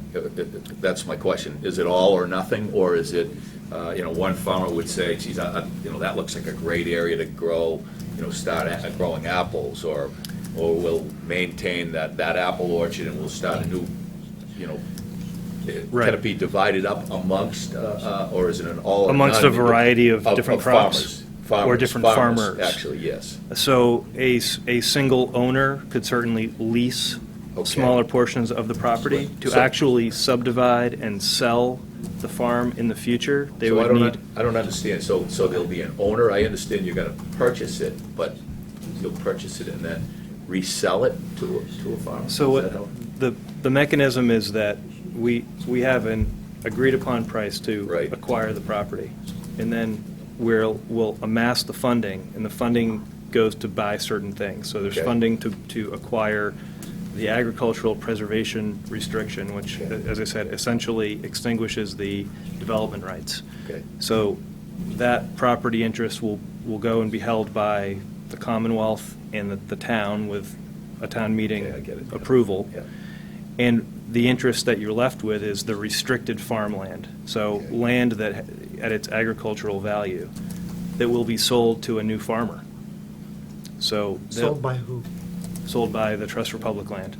Can you make a profit on that? Can you sell it and make a profit? No, we're actually required, so there, in a couple different directions. As a nonprofit, Right. we can't sell to a private entity for less than the appraised fair market value. Okay. Then on the flip side, the terms of the agricultural preservation restrictions say that we can't sell for more than the appraised agricultural value. Okay. So we're pretty well locked into what Yeah, that price is. Sure. Yeah. Okay, all right. So the bottom line is here, we're buying and selling at the same price. So we're not making money on that When that person deal. wants to sell, they're going to sell it at that price. At the and appraised agricultural whatever that value is in the at that future. time. Oh, That's right. Really? And it can Okay. only be used for farm forever. That's right. So if they sell it in 20 years, you know, they have an offer from a farmer in 20 years, and, you know, if that's the appraised, you know, ag value 20 years from now, then Is there We're a good to go. percentage that has to be utilized? You know, let's call this 100%. Do you have to farm 100%, 80%? What's the figure based upon the whole Yeah. square footage of lot? The criteria are very similar to the criteria for enrollment in Chapter 61A, in that you have to produce a minimum of $500 in agricultural value per year. So someone could, at a low rate, could convert everything to hay production. I think the bottom line is that, you know, this is a property that's more than 60% prime farmland soils, and so someone, you know, who acquires a farm like this is likely to do, you know, largely what Jane and Paul have done out there because of the way that the farm is already configured, the blueberries and the apples and the great sweet corn. So that would be the expectation. And our experience working across the Commonwealth right now is that there are more farmers than farms, and so there will be tremendous demand. You know, there are young couples looking to get started in farming who can't afford multi-million-dollar properties, but can certainly afford the agricultural value, can get financing for that with a business plan. And So the state will ante up $10,000 per acre, which would be about $700,000. right, and that's a baseline number. And as I said, we'll have better information after their meeting on the 16th of April. And the state's motivation for this is simply preservation of farmland? Absolutely. Yeah, the Commonwealth uses a combination of funds. They get federal money from the Federal Farm and Ranch Land Protection Program that comes into the Commonwealth and is then matched by money that's out of the state's environmental bond through the Department of Ag Resources. So the state's investment here is really a federal investment and a state investment then commingled with potentially town funds to buy the easement. And could you tell a little bit more about what the Trust for Public Land is? I mean, it sounds like Absolutely. You're a mediator in this, basically. You don't have any skin in the game financially, you just No, so arrange the whole. I'm sorry that I didn't start with that. The Trust for Public Land is a national nonprofit land conservation organization. We've been around since the early 70s. We've helped to protect more than 3.5 million acres of land across the country. We've been in Massachusetts since the early 80s. We have a mission to conserve land for people, so we work in the inner cities on parks and playgrounds. We work in the suburbs on farms and soccer fields, and we work across the country in large landscapes. Our conservation model is that we're not involved in projects for the long term. We're not looking to be long-term owners in the way that Mass Audubon or the trustees of reservations or other land trusts that you might be aware of are. We really exist to facilitate conservation deals. So we work as independent principals. I'm not a broker. I work and represent the Trust for Public Land to negotiate with private landowners to put properties under contract to create the time to have conversations like this, to create the space to understand the finances and the due diligence and stack up the permanent conservation funding that's necessary to move properties like this from private unprotected status into some permanently protected place. At the end of the day, we're not interested in holding a property interest. As I said, we buy and sell the land at the same price. We're a private nonprofit, so we raise all our money from individuals and foundations and corporations. We ask everyone involved in a project like this to support us financially if they can. We ask landowners to support us with charitable gifts. If any of you would like to support the Trust for Public Land, I'll give you my card. But that's our basic model. Thank you for asking. I'm sorry that I didn't start with that. So $2.5 million, $700,000 from the state. The remainder, what's the agricultural value of this property? It's probably in the, $190,000 to $200,000 range. That's it, for the 70 acres? That's restricted. You can farm it. Agriculture. Yeah, but still. I mean, Sorry, was that 200,000 per acre? No, that's the Total. 70 acres. The agricultural value would be valued at what, again? 100?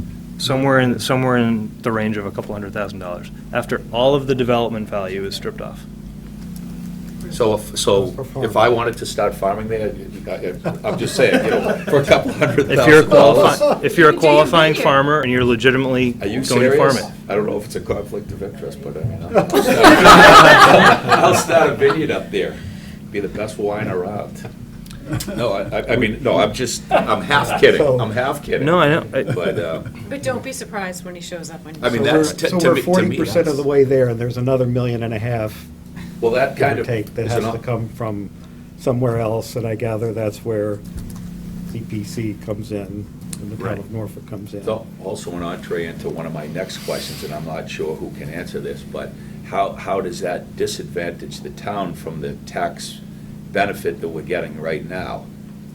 Does anybody know that? In other words, we're getting the tax benefit there right now, probably at a discounted rate because it's contiguous land, it's however. The land is It's currently in 61A. Chapter 61A, so it's essentially the same.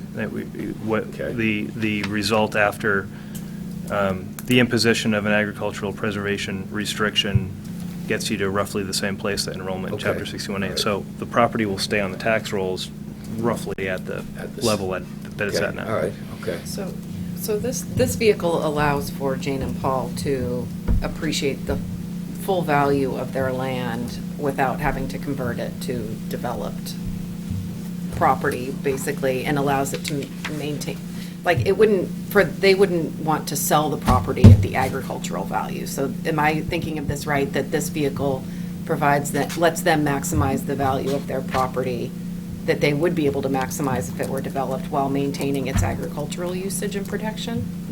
Right, they're getting a fair return on their property. Right, While seeing it permanently protected. right. That's okay, correct. all right. Jim? Just to add one more little component, and I don't think any of us can speak for Jane and Paul, so with that caveat, if they were to develop that land for house lots, for example, because it's certainly prime property for that, there would be a higher value on that property.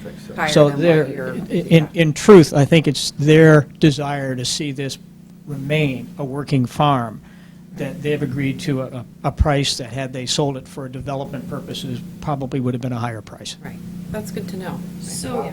Jane and Paul sell this, and that you're looking for the town to give money to Auntie and money.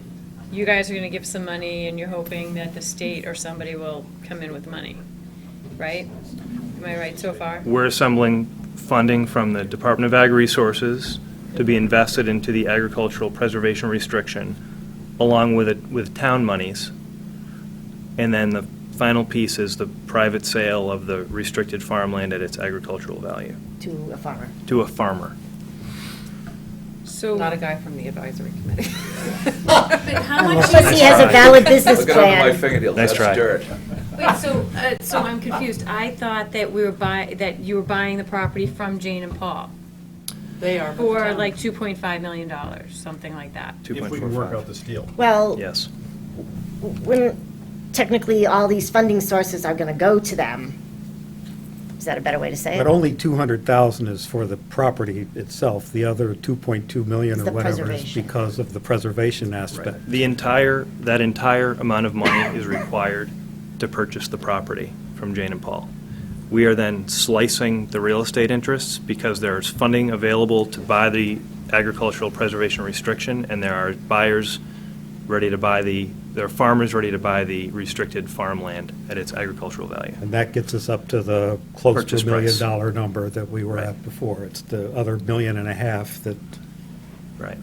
we're talking about here tonight, I gather. CPC hasn't voted on this yet because there is not a final purchase and sale, and we also don't know we should vote on it next Wednesday, even without knowing the agricultural preservation amount. We'll just estimate kind of the highest amount that we think we would have to contribute, since the agricultural preservation amount could vary a little bit. Is that correct? We'll have information, as I said, we'll have information from the Commonwealth around the 16th of April.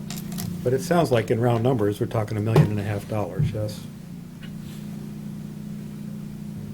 And Which- I don't understand what the $1.5 million is for. To get the state to agree to keep it at an agricultural level? To write the owners a check. Essentially, you have to do two things. The landowners are asking for a certain amount of money to sell their property. To get to that amount of money, we are piling up money to buy an agricultural preservation restriction and selling the restricted farmland to a farmer. And that will total up to the amount that Jane and Paul need to sell their property. So the investment from the town, which you're talking about here, is $1.5 million something. The investment from the town and the investment from the Commonwealth together add up to essentially the purchase price for the agricultural preservation restriction. So the But it's given to Jane and Paul as a purchase Yes, price? Okay, absolutely. that's what I thought you didn't, when I said Absolutely. that, I thought you were saying, no, that wasn't true. Okay, so that money goes to them. Uh-huh. Now, can they turn around and pay the $200,000 and keep the farm? Or does it have to be a bona fide purchaser for value? Can they then apply it to be? They will have, That's an excellent question, you know. In other words, would they be restricted from taking that money and then just buying it for $200,000? It kind of goes into one of my questions, and it goes along with that. How are you know, do you pull the names out of the hat? There's got to be a lot of farmers. right, so there's a couple of questions. The bottom line is, this isn't going to happen, but even if they sell the first thing that they do is sell the agricultural preservation restriction. At that moment, the land is protected as a farm. Okay, so that piece of this was achieved. And the question you're asking, I mean, we're getting into literally what does the closing look like, right? No. Or can they not come in and buy the property? They're going to be selling it, so it will be conveyed to another party. Okay, very interesting. It's a good question. So without TPL, Trust for Public Land involved, we could go in and buy an agricultural restriction off of them, and they'd get the money. Right. Okay? So I suppose they could come in and buy it again, but we will have achieved what we wanted, which was the farm is a farm. They'll have to continue to farm it to maintain the restriction and the 61A classification. So, in essence, it almost, who cares if they come back and buy it, because the only thing we want to I achieve care when is- we have $600,000 snow and ice removal. Park Street is a nightmare, and you want me to ante up 1.5 to keep that a farm? I just think the priorities, that's not my priority at this point. But of CPA money. That's a That's different all. question. as to whether 1.5 they- can't be used for Park Street. Yeah, perhaps one missing equation too. I know that you described about the Trust for Public Land. Perhaps, so CPC has certain restricted funds that we can't touch, and this somehow qualifies as one of those? Maybe Yeah. you could describe that. Sure. You know, Right. historical value, That's affordable that's- housing. Agricultural land. Yeah, exactly. Which is I know, nice. I understand where you're going there, but this is. This is CPA money, open space, historical, affordable housing. But this That's is not it. open space. This is. It's agriculture. It's agricultural, it's But open that doesn't space. seem like open space to me. I'm sorry, It is open can you space. talk to that a little bit? You can't build on the farm land. But you're, I mean, this is Yeah. economic activity, this is a business operating, that doesn't feel like it's open space to me. open space as you can get. Yeah. It qualifies, I Drive by, you can't, see cornfields, that's open space to me. Okay, On again, the way I home. think if I might suggest, I know what you're saying. as we move forward with this, I think what would help make it a lot clearer to everyone involved is sort of a one-pager on, starting with, I think to, Jim, to your point, sort of illustrating that Jane and Paul have, they have taken a reduction on what they could get on this property in an open market. so that they sort of have some skin in the game to the point of, yes, the town is contributing, yes, the, federal funds are contributing, but Jane and Paul have also contributed in and of their own to say, we're not getting what the open market value is of this. So I just think that's, and if we sort of did a one-pager on here's how the math works out, I think it sort of takes away some of those questions a little bit for everyone. And the money that would be used to make up that difference can't be used for anything else. Right. It's important. Which is to Lisa's question. And even if they did start to go back and farm it, I mean, that wouldn't be a bad thing. They've been great, neighbors, they've been great people to, in the community, our so town, yeah. that probably takes away from the equation. And just to answer that question a little more particularly, if they wanted to retain the restricted farmland, they could just sell an agricultural preservation restriction and be done with it, and continue and get their money out of, and get the majority of the money out of that, and continue farming it. There wouldn't need to be any buying it back after So their interest is in selling the farm at a number that we believe is a good number, seeing it stay a farm, and moving it into, a new farmer in a permanently protected state. Jim? I know that the issue's somewhat complex. That was a great question, by the way. I know the issue is somewhat complex, but if you can think of it just somewhat simplistically for a second. If the community desires to retain this as a farm, if that is in fact what we want, and we want to use CPC funds, which can be used to this purpose, but can't be used for fixing roads, it's dedicated funds, you will not acquire this property any cheaper than the arrangement that is worked out here. It's the best bargain you're going to get. Now, if the community doesn't want to retain a working farm, then we vote no. That's what town meeting is for. We vote no. We don't want to spend $1.5 million of our CPC funds to retain that farm. But I can tell you that I don't know how the town will vote, but my best guess is that I think most people favor that, but I don't know that. This is it's complicated in regards to the agreements, but in terms of the outcome, it's actually quite simple. They are selling this at a reduced value, and there are some reasons and advantages as to why they're doing that, but that's their business, not ours. The benefit of getting this arrangement and working through these folks is that we get the restriction, we purchase that restriction, we own that restriction, it is in perpetuity, it doesn't go anywhere, it will be there forever. This land will never be developed, it cannot be developed. It could be used for different purposes agriculturally, but it can't be developed. It almost becomes that simple. Do we want a working farm? Do we want to retain this, or do we not? And if we do, this is an exceptionally good opportunity to make that purchase. I really think it does come down to that kind of a basic question. The other side of that coin is, if we don't want that, there's 50 or 60 houses with a total value of $25 or $30 million and real estate taxes of And 3 or 4 $500,000. kids, 3 or 4 kids that are going to jack up the King Half Philip a million, costs exactly, far right. more than we're going to get in But that's, revenue. I mean, that's the other side is, And I still won't get my roads fixed? Nope. I go down that road every day myself. Nobody can talk about roads beyond what I can talk about. Right. but I mean, that's the At least trade-off. at least your road has pavement. I didn't know those roads are on the Touche. agenda tonight, Mr. Chairman, but We're on the agenda every night. The agenda is. I wish we could get $1.5 million out of CPC for roads. I would be thrilled. I think CPC would vote for it, too. I suspect we all would. Would you like to know our balances? You always Please. ask. I would. Okay, you always ask. Our open space balance unencumbered is 93,000, and our undesignated balance unencumbered is almost 2.8 million. And that's where this would be coming from, would be those two accounts. Would that be a lump sum payment, or do you have the ability to borrow? We have the ability to bond. Would you do that, or would you? Yeah, with, I think it's selectmen's approval. With our approval, they do, yes. We have been talking about a lump sum, we have not considered bonding. You have a somewhat diminished revenue stream now, unfortunately. We have a somewhat diminished revenue stream, yes.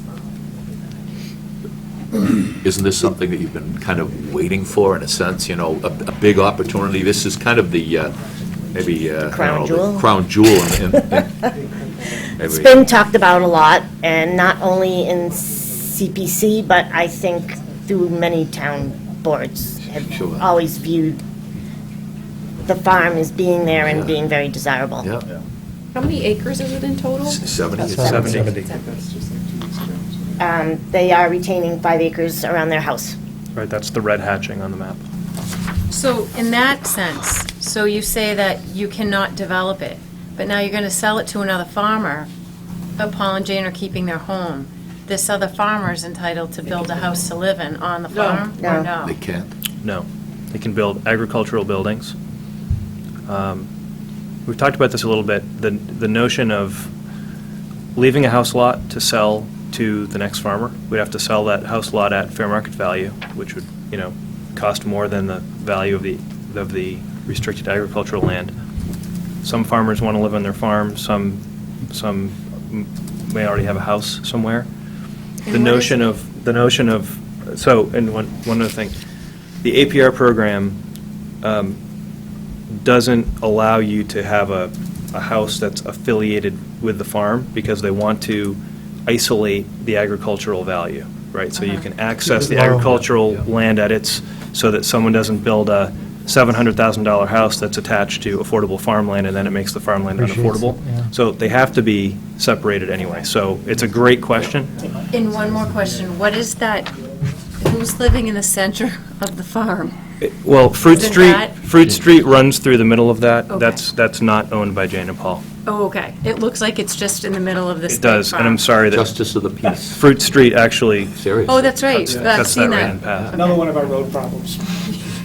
We have a question from the audience. Andrea, you wanted to make a comment or a question? Yeah, I just wanted to offer a comment. Introduce yourself, please. Oh, Andrea Langhauser. I guess I'm back on the planning board, and I got put on the Jane and Paul Working Committee farm. I just wanted to take the opportunity to say that this property has always been on every planning board, every planning document we've ever had for open space. The Jane and Paul's farm has always been number one, from the master plan of '92 to the open space plan in '96, and every single planning document since then. This is, Cindy called it the crown jewel. And she's, that's not too far from the truth. I've heard that bandied about. Can I also make a comment? My name's Betsy Pine, and I'm on the Historical Commission. Jane and Paul's Farm has been deemed eligible to the National Register of Historic Places, and that is the entire farm and the house. For the Historical Commission, Jane and Paul's Farm has always been one of our most important resources. The historic view shed across the farm from Cleveland Street is one of the prettiest views in town. And as I said, the house is eligible to the National Register. So with that in mind, some of the funds that will be going towards this purchase will be historic preservation funds as well from the Community Preservation Fund. So I urge you to approve it on that, for that reason also, not just for conservation and open space, but historic preservation. We don't have that many beautiful farms left. One other point that just occurred to me, behind the farm is the Weber property, which was acquired by the town.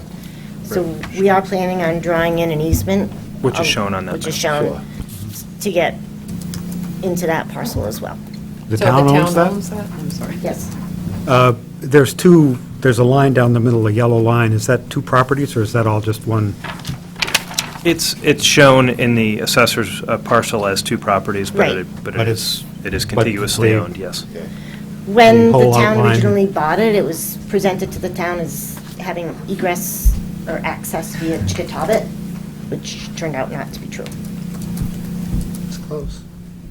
So that access point at Chickatobit is, Andrea can correct me, but it's owned by, it was the developer of that subdivision that Oh. retained it. We'd have to go through tax title to gain it. Yeah, it's not actually owned. It's owner's unknown. Sorry, owners unknown. So in order to Twilight Zone. in order to get it, we actually have to pay. We have to go, we have to You have to pay the unpaid advertise, taxes of it. and then we have to pay the value of it $10,000 to bring it in, we have to purchase it from nobody. At full market So So value. you should, The money would go to the you should state. make a trail Oh, me, Nemo. and open and notoriously occupy it, and then in 20 years, take by adverse possession. It's already there. My children found it and told me about it, and now they'll tell their children about it. Okay. Arlie? The reason why this is a great deal for the town is that there's state, and in fact, federal funding that goes in to complement what would otherwise be available from town resources, right? That's why this is, you're saying it's a great way, if we think it's good to keep it as a farm, this is the cheapest way to acquire it? The second question is this, maybe there are a few questions. The 70 acres, is that the totality of what is currently the farmed land? No. No. No, it's not. I think it's about 120 acres. No, it's not that big, but there's the corner of Cleveland and Fruit. There's now 4 house lots, I think, that have been chopped into that. That was part of Jane and Paul's. He used it as late corn. You know, it's a very wet parcel. He used it as late corn. So on our map, I think it's the stuff that's just across Fruit Street from the red hatched area. Is that correct? It's down on Cleveland. It's down on the corner of Cleveland It's down and on Fruit. Cleveland and Fruit. There's a part carved out on Cleveland. Okay. So it's my impression, and I'm not sure anyone else can see this anymore, is that the land that is, opposite the red hatched area is currently active farmland. Is that included in this purchase? It is not included in this purchase. This- I do not know, go ahead. I believe this is under agreement already. There were lots going up along here Right. on I think that's what, Cleveland. yeah. Right, and this one here is under agreement, I believe. So that's, You looking at Cleveland? no, This, this is where the the farm fruit. was, farmland was here? Yeah, That's been sold. Yeah, these are, This has been, yes, that's been Yeah. sold. right, And then there's the old Brown HO Day spot. house right across from Jane and Paul's house. right. So That's a this private was property. Right. corn, and that's been sold. Right, so the 70 acres that we're talking about is the semi-transparent yellow-orange color. Right, which is slightly less than what is currently being farmed by roughly the area opposite the red hatched. I actually don't know how much of that they own. I know they own some of that and have sold some of that. Right. So a bunch of it, Arlie, a bunch of it is connected to the HOD house. And then I believe it was 7 acres plus 3 small house lots on Cleveland. So maybe a grand total of 12 acres is on that corner that's not being sold. They've already. And Jane and Paul are retaining, I presume, the red hatched area? Is that what that Yes. refers to? As well as their house, which is the red hatching So that's wraps 5 acres around it. plus. Okay. 5 acres plus their existing house lot. But they had to separate the house from the farm. It's already on its own lot. Right, so they own, they're going to continue to own and run as they please that land, and is there any restriction on what they can do with the red hatched area around the I house? understand they intend to maintain its enrollment in 61A. That house, as far as I know, is the only access to, the driveway at that house is the only access to the farmland that is shaded in yellow here. Is that, maybe I'm not thinking straight, there must be some other off 50 Fruit. That's the public access. There's massive amounts of road frontage, and you could easily get access from other points on that road. So I presume the new farmer would ask the town for additional access, Curb cut. curb cut of some sort to get on there, and there'd be some The extent of the traffic, there'd be some traffic that the new farmer would Well, presumably. across the road, the 27 acres across the road already has a driveway that runs in there. There are 2 barns on that side of the road. That's the part that's going to be developed, right? No, that's going to be No. farmland. He means the Can yellow. I stand up and point? Sorry, this out? yeah, developed right there. right. I this think he's is- talking about So up Fruit here. Street runs through here. Yes. Okay. This side of the road is Yeah. approximately 27 Oh, okay, acres. right. Already There are, yes, there is road access and there. Yep, driveway and 2 barns yep. in You're there. you're absolutely right. You can see it on the map there. Yep. Okay. So if someone were to have additional access or a farm stand or something, that might be a logical place for that to happen, given that it's already there.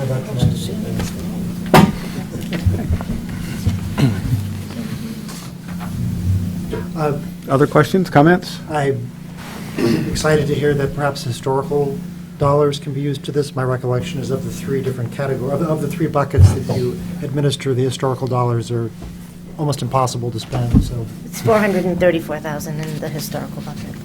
Right, and I had forgotten we had discussed that previously in the, That is the most difficult to find opportunities to then spend on, correct? it has been.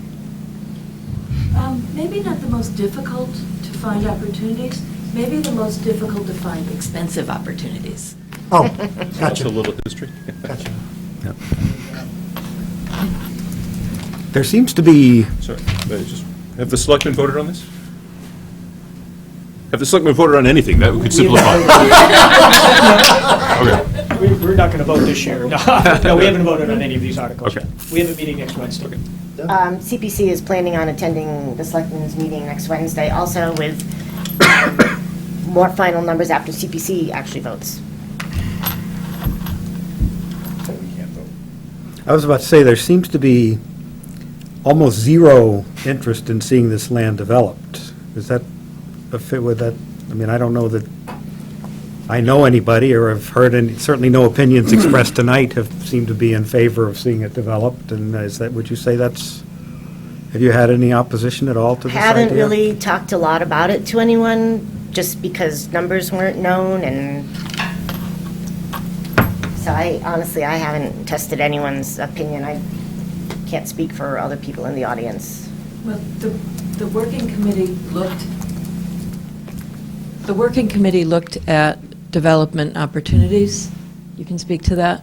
We looked at using it for active recreation, and we're instrumental in bringing TPL down to introduce them to Jane and Paul. They had an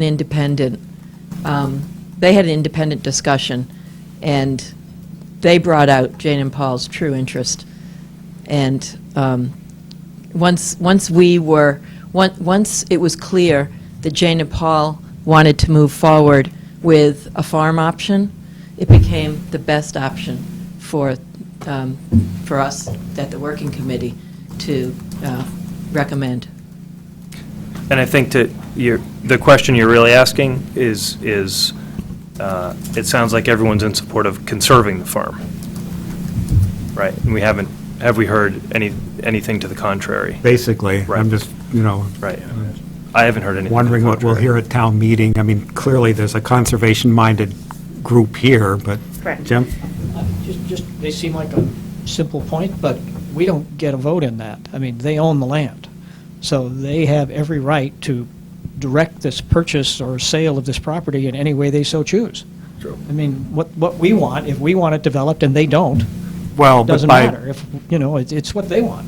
by buying this, we cut off an option for development. If they are unable to get, We take away this opportunity. Right. It doesn't mean that they still can't pursue it Exactly. another way to get the But- same thing done. yes, they might, and they might not.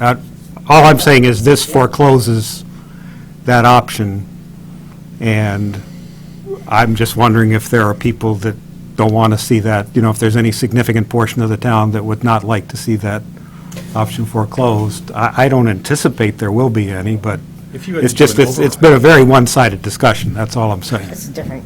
Yeah.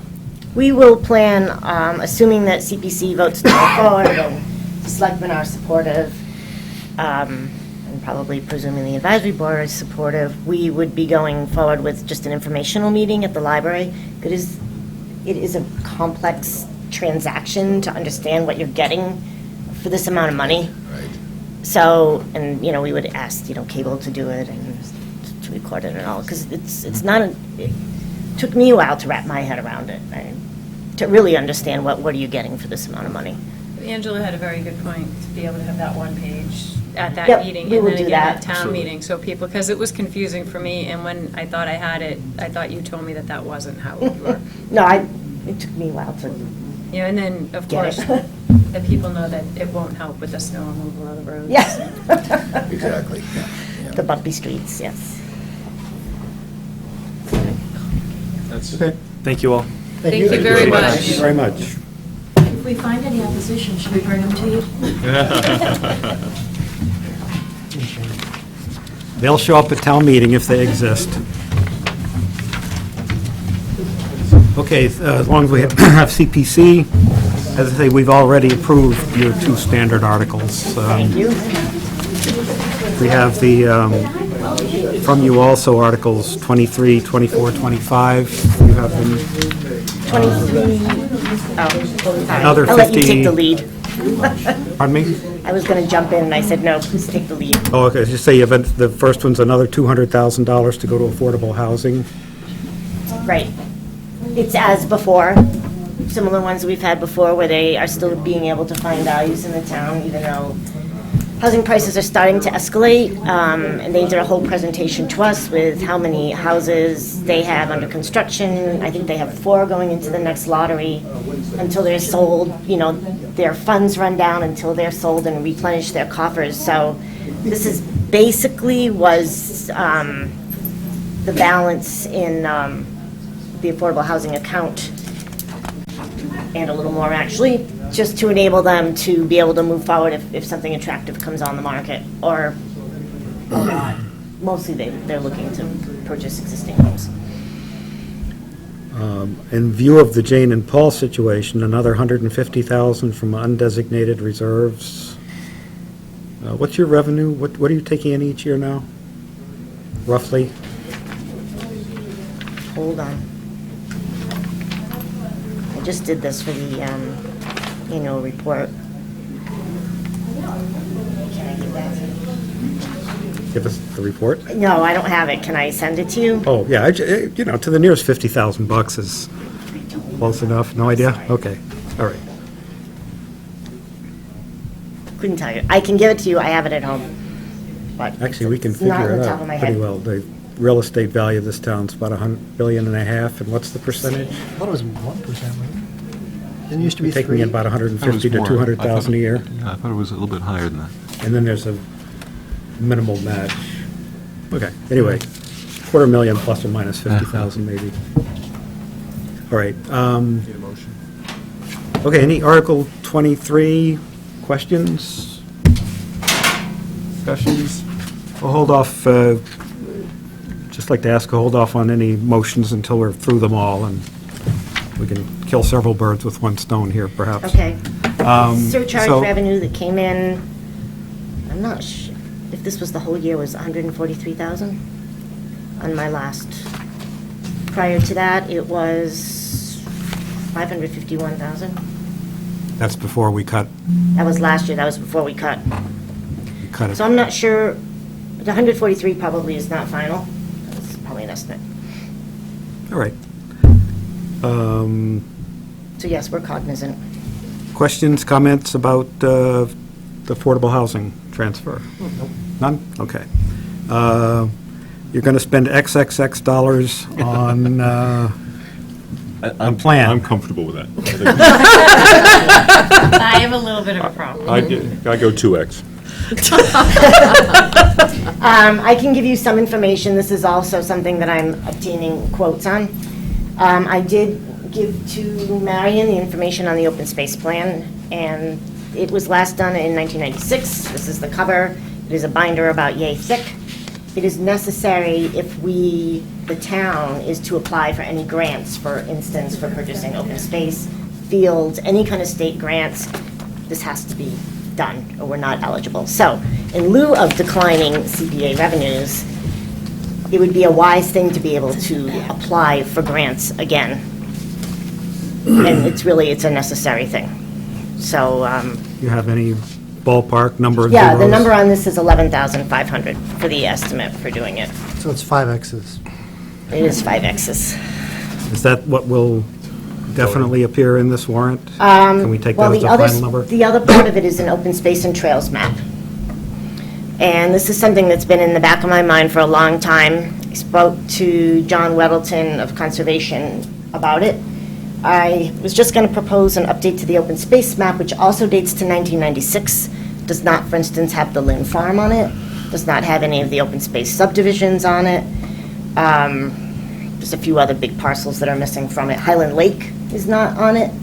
So it's quite woefully out of date. And in speaking to Mr. Weddleton, he suggested that in addition to doing just the open space parcels and showing where they are, that we incorporate actual trails on these parcels. So the trails at Lynn, the trails on that. There was no database of parcels since 1996. So I had to go physically into some of the maps and things in town, create it, send it off for a quote, which is why it's a little delayed. And CPC has not discussed this yet. I got the quote over the weekend, and that was for $20,000. And that was so that not only do you have like a big town map of parcels, but electronically you can drill in to the smaller parcels like Lynn Farm or whatever, the subdivision at the new place between Rentham and Norfolk there, whatever it's called now, and actually see where the trails are and be able to use them with codes as far as what's available there. Is there parking? Is there trails? Is there fishing?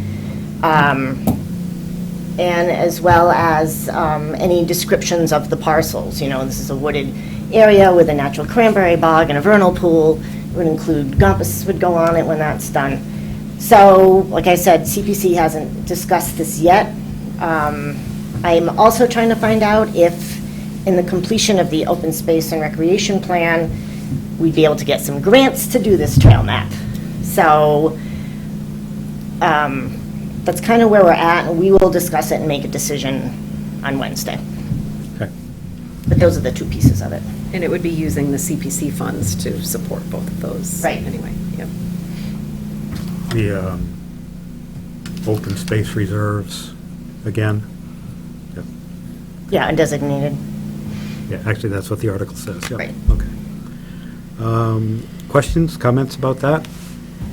So does this, sorry. Go ahead. Does this appear on like a Google Maps kind of thing, or how, when? Well, the ones that I have seen are available on town websites. So you go to the website, there's a link to the open space and trails maps, and there should be, you know, you can look at the large one, or you can say, I just want the trails for Lind Farm, and then just, you know, get it out that way. You can print it, right? You could print it, yeah. It'd be nice to have. It would be really nice to have. Yeah, they used to be really nice. Because I don't think people use them as Right. much because you just don't know where they are. The only thing is, and if anyone has seen it, and I didn't bring it, is the old 1996 open space map, and Still have one of those. I still have one. There's so much that is not on there, and it would be updatable Yeah, yeah. continually as things come online, and especially since we have a lot of these open space subdivisions, you know, they're developing trails, Christina Estates, for instance. You could put them all on there. Yeah. So how will you proceed with this article if you may or may not get grant money for the trails map? Well, How what does that work? what we've done in the past is budget for the full amount, Uh-huh. and then hope to reduce it. For instance, on the trails map, we've talked to several people, Dave Lutz of Scouts, I've talked to Doug Williams of Stony Brook. Given the right equipment, you could do a scout projects where the scouts can go out with the GPS stuff and do that, so you don't have to pay somebody, for instance. That's an idea, is to get some volunteer work. We also could just put it off until the open space plan is done, and then apply for some grants to try to reduce the cost. And as you know, any expenditures that aren't utilized just go back into the fund. So they're not, you know, locked away forever. So like I said, CPC itself has to discuss this too. So, but it's something like I said, it's been in the back of my mind forever and ever. Would that amount cover all the properties in town? That's why I amassed this database of all the properties, their sizes, whether or not they had parking and trails on them, to Sure. get the best estimate I could as far as, Even the new one on the old farm, trying to think of where the new kids. Gumps, Yeah. exactly, yeah. It'll include that as well.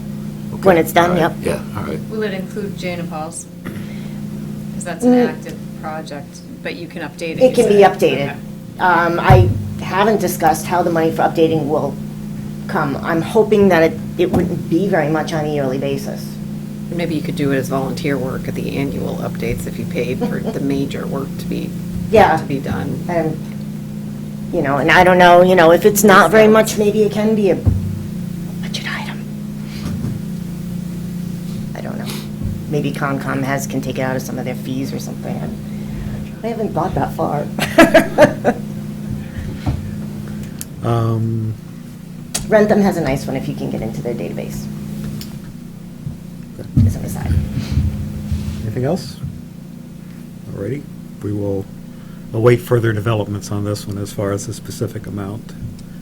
And We could say a not to exceed. Could we say not to exceed? I mean, if you wanted to do something tonight. That's a good call. If it went over a few $100s, then it would throw it out the window, right? Well, normally we build in a little contingency. We always build in some contingency. You said 11.5 approximately. Like 10% contingency or Yeah. something. let's Because- hold that thought for a moment. Yeah, because we don't want to have to, the worst thing is we don't want to have to come back to town meeting and say, oh, we need another $2,000 to complete this project. But Arlie's right. I mean, we could plug in $30,000 You instead of could. your 20 and. I'm actually at 31.5 now. No, I mean, we could, for the 20, we could plug in 30. Call Oh, it- yep. We could call it 40 in 40. total or something, and And we can- have it be a not to exceed. Right, and we can always, On the other hand, if you're going to have a number in a week. just depends on your meeting schedule, Yeah. but we can always modify it downward at town meeting also.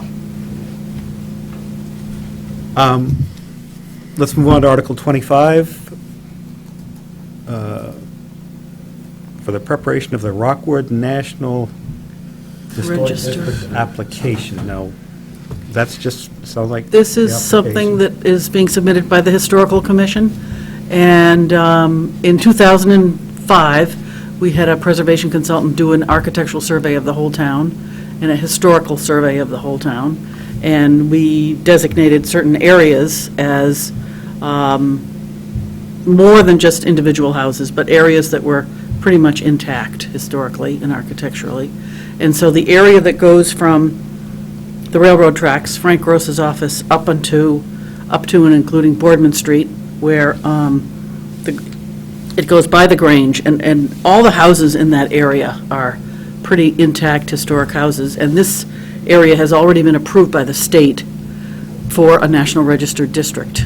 And so we completed our first National Register district up by the Norfolk Cemetery about a year ago. And that's called Sullivan's Corner. And so this would be our second National Register district. We have two National Register individual properties in town, and so this would be our second National Register district. We would hire the same consultant that we've hired in the past, and she's excellent. Her work is in the library, if anybody wants to check it out. And so the area has already been approved by the state as a National Register district, and so it's up to us to research the 17 houses that make up the district, mapping, the architectural further descriptions, and it's a lengthy process. It takes about a year to do the work, and then it takes the state more than a year to review all the applications. And but it's an honorary designation. It doesn't come with any controls in the area. We don't get into people's business about what they do to their houses. It's an honorary designation, and it's a research project that documents the history of the area. And it's a goal that the commission has had since 2006. We've just wanted to do one area at a time. The state picked out 6 or 8 different areas in town that would be eligible. Jane and Paul's Farm was one of them. So the consultant gave us an estimate of $10,000 to do the 17 houses and describe the whole area, and I added on one more $1,000 in case of contingency, and that's why it's 11,000. But it is a pretty big area. So the benefit of the output of this is the development of a detailed historical record. Exactly. And the designation itself. And the designation, and it is nice, and people wonder if it improves the value of the houses in the area, and because there's no controls that come with it, there's only an upside. It's a honorary designation, and you become part of a book that's called the National Register of Historic Places, and it's put out by the Department of the Interior. Are there plaques or signs that can be put up, or? Yes. And if so, is it something that we would buy, or is it something that's, We could theoretically put up 2 signs okay, entering the Rockwood Road Historic District, and I'm sure you've seen them in other towns. sure, yeah. And it's nice. It's a nice addition. It engenders pride in the community, Sure it and does, besides this girl, her name is Kathleen Broomer, she just does outstanding work. And she used to work for the Mass Historical Commission, so she knows how to deal with them, and it is difficult. Is So it there's- different? Oh, I'm sorry, go ahead. Okay, so there's absolutely no restriction? There's no then restriction. On development or needing to conform to certain Paint, standards no. within No. that community, what you can do with the land around, you know, Right. because I know we're talking about the changes to the B1 district and that development going in there, and I know the egress point for coming out of that development would be in that area. Right. So that would have no. I don't think it would not have any impact whatsoever. There are other kinds of historic districts. There's something called a local historic districts. Yeah. Historic district, which does have a local board that controls and wants input into all the shrubs and the fences When I was and the in Newton, windows. we were in one of those. Yeah, it's different. It's a little restrictive. It is very. Okay, but this is, I We like don't that have any it's of those in honorary. I Norfolk. think that's great. Yeah. Is it difficult to get this designation? It is. Or a historical designation? It is somewhat difficult, especially if you're looking for an individual designation for like one house. It has to be pretty close to perfect, and it has to But have. like you are doing the area, is that that's less difficult to get an area, do you? Well, in some ways, it's less difficult. I mean, you have to have an area that's pretty much intact, Yeah. or else the Mass Historical will say no. Like, I worked very hard to try to get the designation for the town center, Okay. and built up the Federated Church and the Tramp House and the parsonage, and they said no.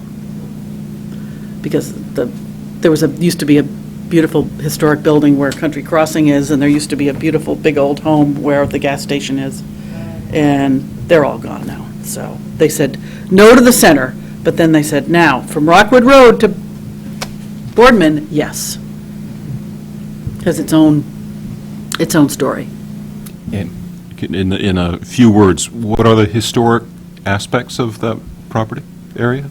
Well, some of the town fathers came from those houses. Of course, the Grange, right in the middle of it, is one of the most important buildings in Norfolk historically. And isn't that already, That is on the National Register as an individual listing, that's true.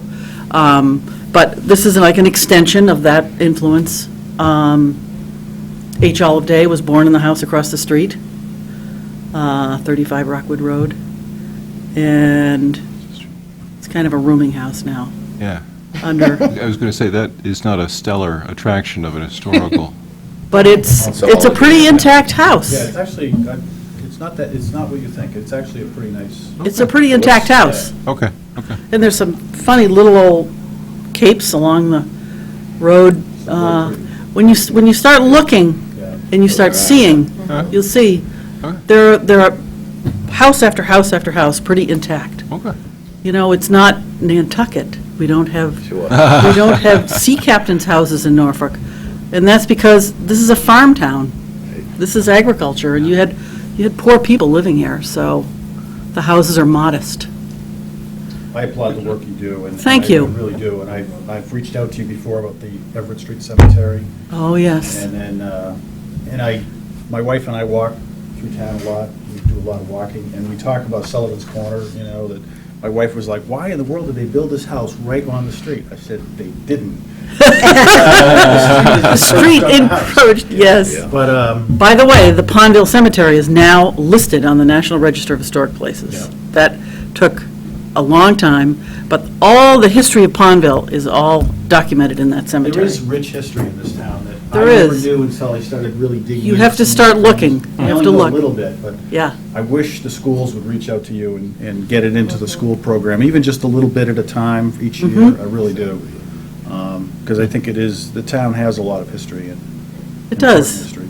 Good, well, thank you. And where Would do you, have thought we were a resort destination at one time. That's right. Oh, that was something. What was that we saw last year. time, with the train coming in, and there was like an amusement park, Highland Lake, was that it? Yeah. where would you Highland Lake access Road. this history? At the library? At the library, there's a big fat book about this thick, Talk and to her. it's, right on the front, it says, "The Architectural and Historic Survey of Norfolk." And all the historic houses have been written about, described, they're on a little map, each one on their own individual map and a historic significance of the house.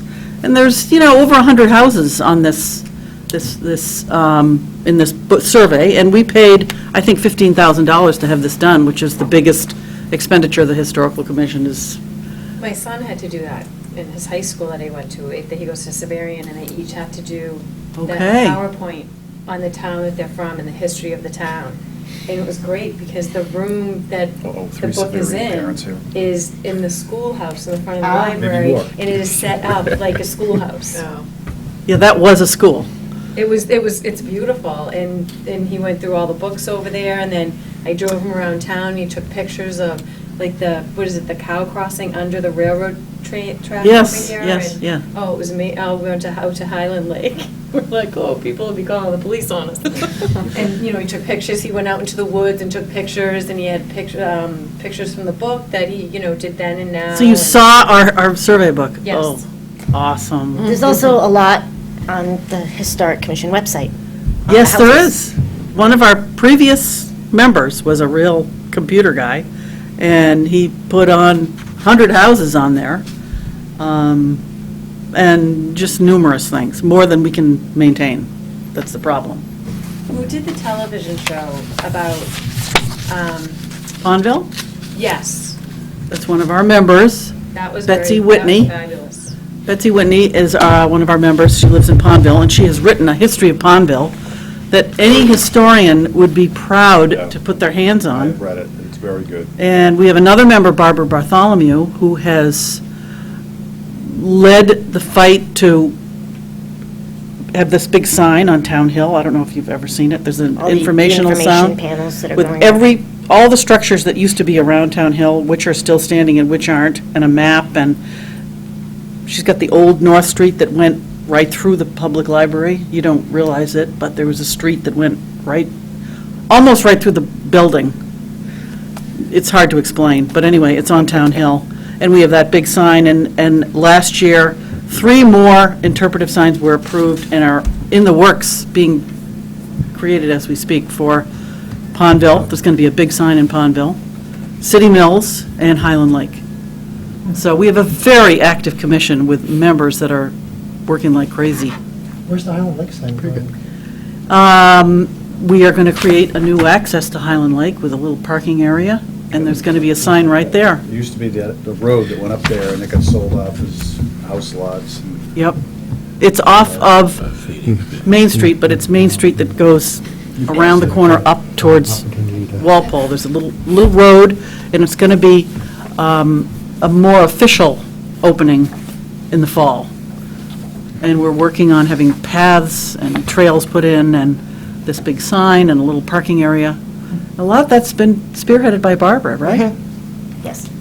So, Well, thank you very much. On that Yes, note, can I Elizabeth. ask to revisit Article 24 just for one moment? Article 24. Yeah, that was the open space plan. And we were discussing the numbers, and you were contemplating, a not to exceed. I will just add one thing, that on the estimate that I had from Gino Carlucci to update it, one section of that plan is an ADA self-evaluation and transition plan. And he said to me, I recommend this section be prepared by the town's ADA compliance committee. We don't have one. So I will be getting an additional cost to have that done. So. My inclination is to- I didn't anticipate it would be terribly much more. Yeah, my inclination is to wait for a number for you Okay. on that. So I have requested that. And with that, I'm done. All righty, well, great, thank you very All much. right. Thank you. We get new history every year on this, in these meetings, so it's interesting. So thank you. Great. Appreciate all the work. Now, if we'd started historically at our times of 7:30 instead of 6:30, this would now be 11 o'clock. What a great So- idea to start earlier. Well, actually, I like it, I do, I like it, I think it's great. We're having a little trouble with getting to 6:30 on the dot, we're kind of 6:35s. It's good when it gets late, 7, huh? but, yeah. We have a couple of small items. I think we were, Marion, I think we were contemplating whether or not we will need a meeting next week, and we definitely will. Obviously, there's enough loose ends, so. Well, we have, what we're trying to do is not meet next week because we have the schools coming in. Schools Yeah. can't come in next week. But I think we have enough loose ends. You I wanna think do- we're going to have to you have a wanna meet meeting. anyway? Yeah, hopefully we can get it done in couple hours, but there's too many small items kicking around Okay. to let go until the schools come in and try to get it all done at Okay. once. So I think better to have our meeting as planned next Wednesday. Oh, but wait a minute, next Wednesday's a problem because the selectmen are here, right? Isn't Um, that what Jim Selectmen, said? and Yeah. well, selectmen and meeting, we don't have to be in this room. Oh, okay. Right. Yeah, we can meet upstairs, Oh, okay. No, you can have this room, we can go up. or that, either way. We'll figure it out. Yeah, either way. So let's plan on the meeting next week, usual time. We have two small items I would like to get done tonight. One is the reserve fund that we were talking about earlier. We do have a request for money, $8,088, and I'll just read the description of the, I don't think I've, yeah, there's not enough, I'll just read the description. When the budget was approved at the town meeting, May 13, 2013, the conservation agent position was a contracted position. At November's town meeting, special town meeting, we transferred $3,500 to conservation agent account. In March, this position became 30-hour town employee position with an agreement that the town would pay 20 hours a week and wetlands protection would pay 10 hours a week. Conservation agent is budgeted for FY15, we don't care about that. We need a transfer to pay the town's portion of the salary through June 30. So this is conservation agent, hours were kicked up partway through this fiscal year. They need $8,000 from us to pay the compensation for those kicked up hours, and then it's going to be a more 30-hour position going forward. So that is the request for the transfer. I make a motion to approve it. Been moved. Right. Second. We had a motion and a second to approve this transfer. Is there any further discussion? So this is March, right? This is March. This is the month, or nearly in April. Yeah. And the fiscal year ends in June 30th. 30th. So why are we doing this now? I mean, Because we already voted it. It already got passed through town meeting. right, but it's not a funding issue. Now, they have the, it's not as if anything this person will continue to be paid. They'll just find other money to do it. I mean, typically, we do these things kind of Later. as the year, as we see the status of all the accounts. There's nothing in the budget for this. This isn't like But there's a snow lot. and ice. Yeah, I know. I mean, the money will be found. The town approved but didn't appropriate for it. So you'd rather wait until I mean, we could have made the same June argument about the 28th to do it?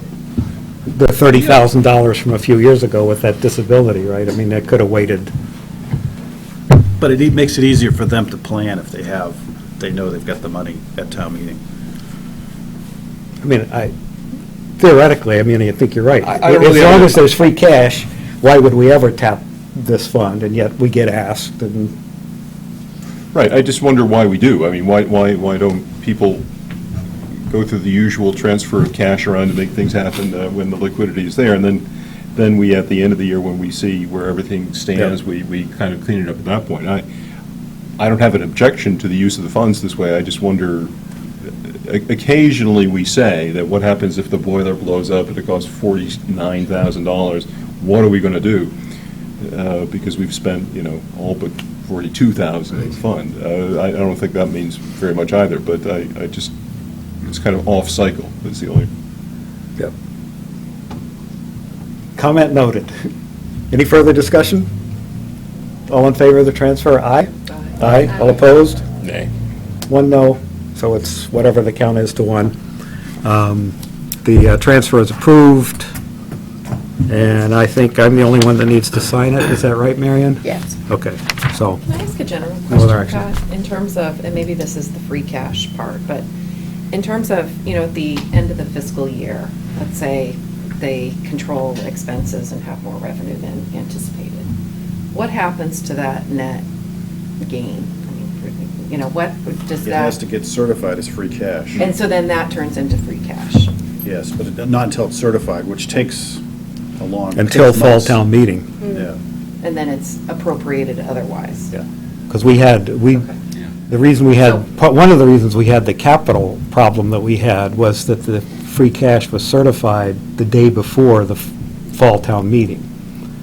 And once they had the certified free cash, there was these capital projects. Now, that's not a complete and total Yeah.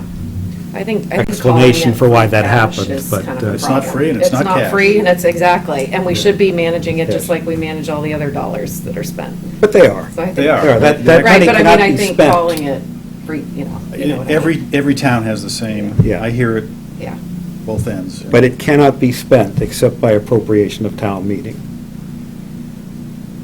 It's- So as we're, right, it's- so as we're approving the budget for 15, we don't know what free cash there is yet from the prior year. So as we look at budgeting based on budget of, we're not looking at actual to budget most of the time. We're Not till looking at fall budget town to meeting. budget. Right. In fact, we don't even know, since the fiscal year is not over yet, as we vote on the next fiscal year, we won't know until a year from now. So when they're asking for this money in reserve, we don't know what kind of actual opportunity that exists within the budget and other, well, because it'd have to be appropriated otherwise. I mean, I think Arlie's point is Yeah. right. $8,000 can be swept out of free cash, and nobody would ever notice. And, Mm-hmm. you know, why certain things come to us and why others don't. But that's a reserve fund, right? You know, yeah. That's from the reserve fund, Yeah. which is a set, that's $50,000 that they have set aside for just this purpose. And from a department head point of view, it's a lot easier to be able to plan if you know exactly what you're going to be short, because it's a salary item and you know what you're going to pay.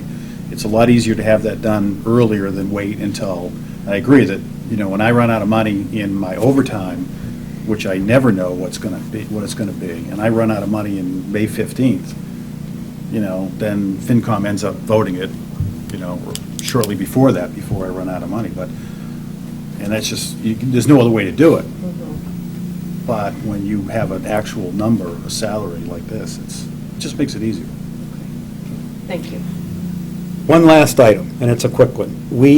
Every meeting, we have the decision to make as a committee whether we are going to mail or whether we're simply going to post the warrant as well as our discussions and recommendations. Now, 2 years ago, we did not mail for spring meeting. We got flack, and we decided last spring meeting that we would mail. And we sort of decided we would, my recollection, we decided that we would do this routinely for the Springtown meeting. We decided not to mail for the Fall Town meeting this past time because the warrant was so dinky. So we have that decision to make with respect to Springtown meeting, and we've done it by vote of this group as to whether we would mail or whether we would simply post. So, given that it's a Springtown meeting, my feeling is we should follow our tradition of mailing. But if there's disagreement with that, if you think we should go back to the 1 year that we Yeah. didn't. Well, can I just make a point in reference to that? And I know I was the dissenter on this, on the one we voted on the other day, but I think to that point, talking about the B1, this rezoning of that district over there, in spring, when we mailed out the town warrant, people came and voted it down. In November, the dinky agenda that was set, people didn't show up to vote against it. So, in my mind, I know why we do it, but I think if we're not consistent with our application in terms of getting information out about the vote, we're doing a disservice to some things on the agenda. We aren't offering the same opportunity to the people in town to come, you know, be aware of what's out there and to vote otherwise, because I think in that case, you know, that's a really good example of how a lot of people showed up when we did a mailing and didn't show up, and it was voted the other way at the next one. It's a good point. My sense of that fall meeting was that if we'd sent out a mailing, we would have had fewer people show up. I agree with that, too. Because those articles were Scaring them so away, isn't it? boring. Yeah, exactly. Scaring them away. I've been on the zoning board, and I've been on the bylaw study committee for years. I think it's just such a waste, but to that point, I have to agree that I think that people, you know, you read, if it shows up on the counter, they'll read it, but Sure. you're not gonna go to the town website and look it up. I'll agree with just, that. you I know, agree with that. And I have always thought that it's a waste to mail it, and, you know, you try to think of every way to do it, but when it comes down to it, you're not gonna read it if it doesn't show up on your counters. It's not even so much reading it. We've gotten a lot of comments that people use that as that guide, like, oh, yeah, town meeting. It's sort But of if your they don't heads get up it, they that- never yeah, think of it. exactly. Even Town without meeting reading one happens, you article, don't they even know yet. use it as a reminder. And it might spark some early interest in that and answer some questions before we get into the Yeah. discussions on, pros and cons on this. So maybe it is a good idea. I think I would vote that we do it that way. I mean, that's my opinion. And much again, does it it's cost? supported by, It cost about $2,000 roughly Yeah. to mail, to print and mail. it's, That doesn't, it seems to me like it would, that doesn't seem like a lot. You No, know, you're when you're talking thinking a about. $30 million budget. When you're thinking about the amount of people that, what it's deciding. the considerations that it could make it as an impact, pros Yeah. and cons to any of these articles. Well, Create some This- civic engagement, I think. we could make the decision on a meeting-by-meeting basis. So tonight, we have spring meeting, and it sounds like the consensus is definitely to mail tonight, so if we could have a motion and I would make a motion that we do the mailing for this meeting. Second, yeah. moved and seconded that we mail the warrant and explanation this year. Any further discussion of it? Just to make sure I understand, that we're mailing our recommendations, we're not mailing the warrant. The warrant articles and our explanations Yeah. We do 'em and the together. cover letter are Together. all part of the So same it's document. one- It's the same yeah. document you prepared when you were chairman. Right, so we're still saving the money of sending out the warrant, we're by doing it in this fashion, right? We're only sending out the recommendations, which include the warrant. The warrant articles, yes. There's not two separate Oh, I- mailings. Yeah, I agree, I would, One yeah, just mailing. one, Yeah. But yeah. there's never been two separate, right? Was there ever two separate mailings? You haven't been around long There used enough. to- Yeah, there was. Oh, yeah, there was. I always Yes. wondered why I got two identical things, and then I got on the board and I said, oh, Selectmen used to mail the warrant, and then Okay. you guys No, would no, do there- that. Oh, I didn't know that. Yeah, There's one mailing, and it's our a responsibility. recommendation. Okay, very good, thank you. Yeah, I think it's a that would be great. my recommendation. Although, if the selectmen decide to mail on their own, we have no control over that. So, to my knowledge, They don't. our mailing is the only mailing. I don't think anybody else has any interest in doing a mailing of their own. No. So, we have a motion and we have a second. Further discussion? All in favor, aye? Aye. All opposed? It's unanimous. We will do the mailing this year. And it sounds like we may have a consensus to do that on an ongoing basis too, but we'll see how people feel in the fall. Assuming we do have a special town meeting, huh? Yes, we have every year, They yeah, do yeah, seem yeah, to- yeah, Those yeah. those special meetings do seem to They're all the better for be it. not so special anymore. Are you looking for a motion? Oh, yeah, I forgot. You need, That is, we do have one other, Marion. you need to find out if they can make the April 10th instead of the 9th. Let's see, the second, the That'll be a Thursday, that's right, a Thursday. Thursday night, April the 10th, because that's, The only night the The two night- schools the can only come night in, we can hear and from the Jack two will do schools. Capital that night. I Right now, I can't. Okay, But I I might had be sent able you a to note move it that I, around. oh, the 10th? 10th, that's a the Thursday night, instead not of a Oh, I'm Wednesday. sorry, Wednesday right, the 'cause I 9th. couldn't do the, there's a presentation of my son's. Wasn't the capital committee going to meet? On the 10th.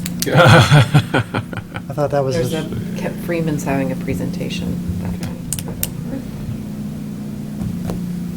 I'm available. Okay, got Raleigh, got me, Unless, I've got to, Rick, Art. Available.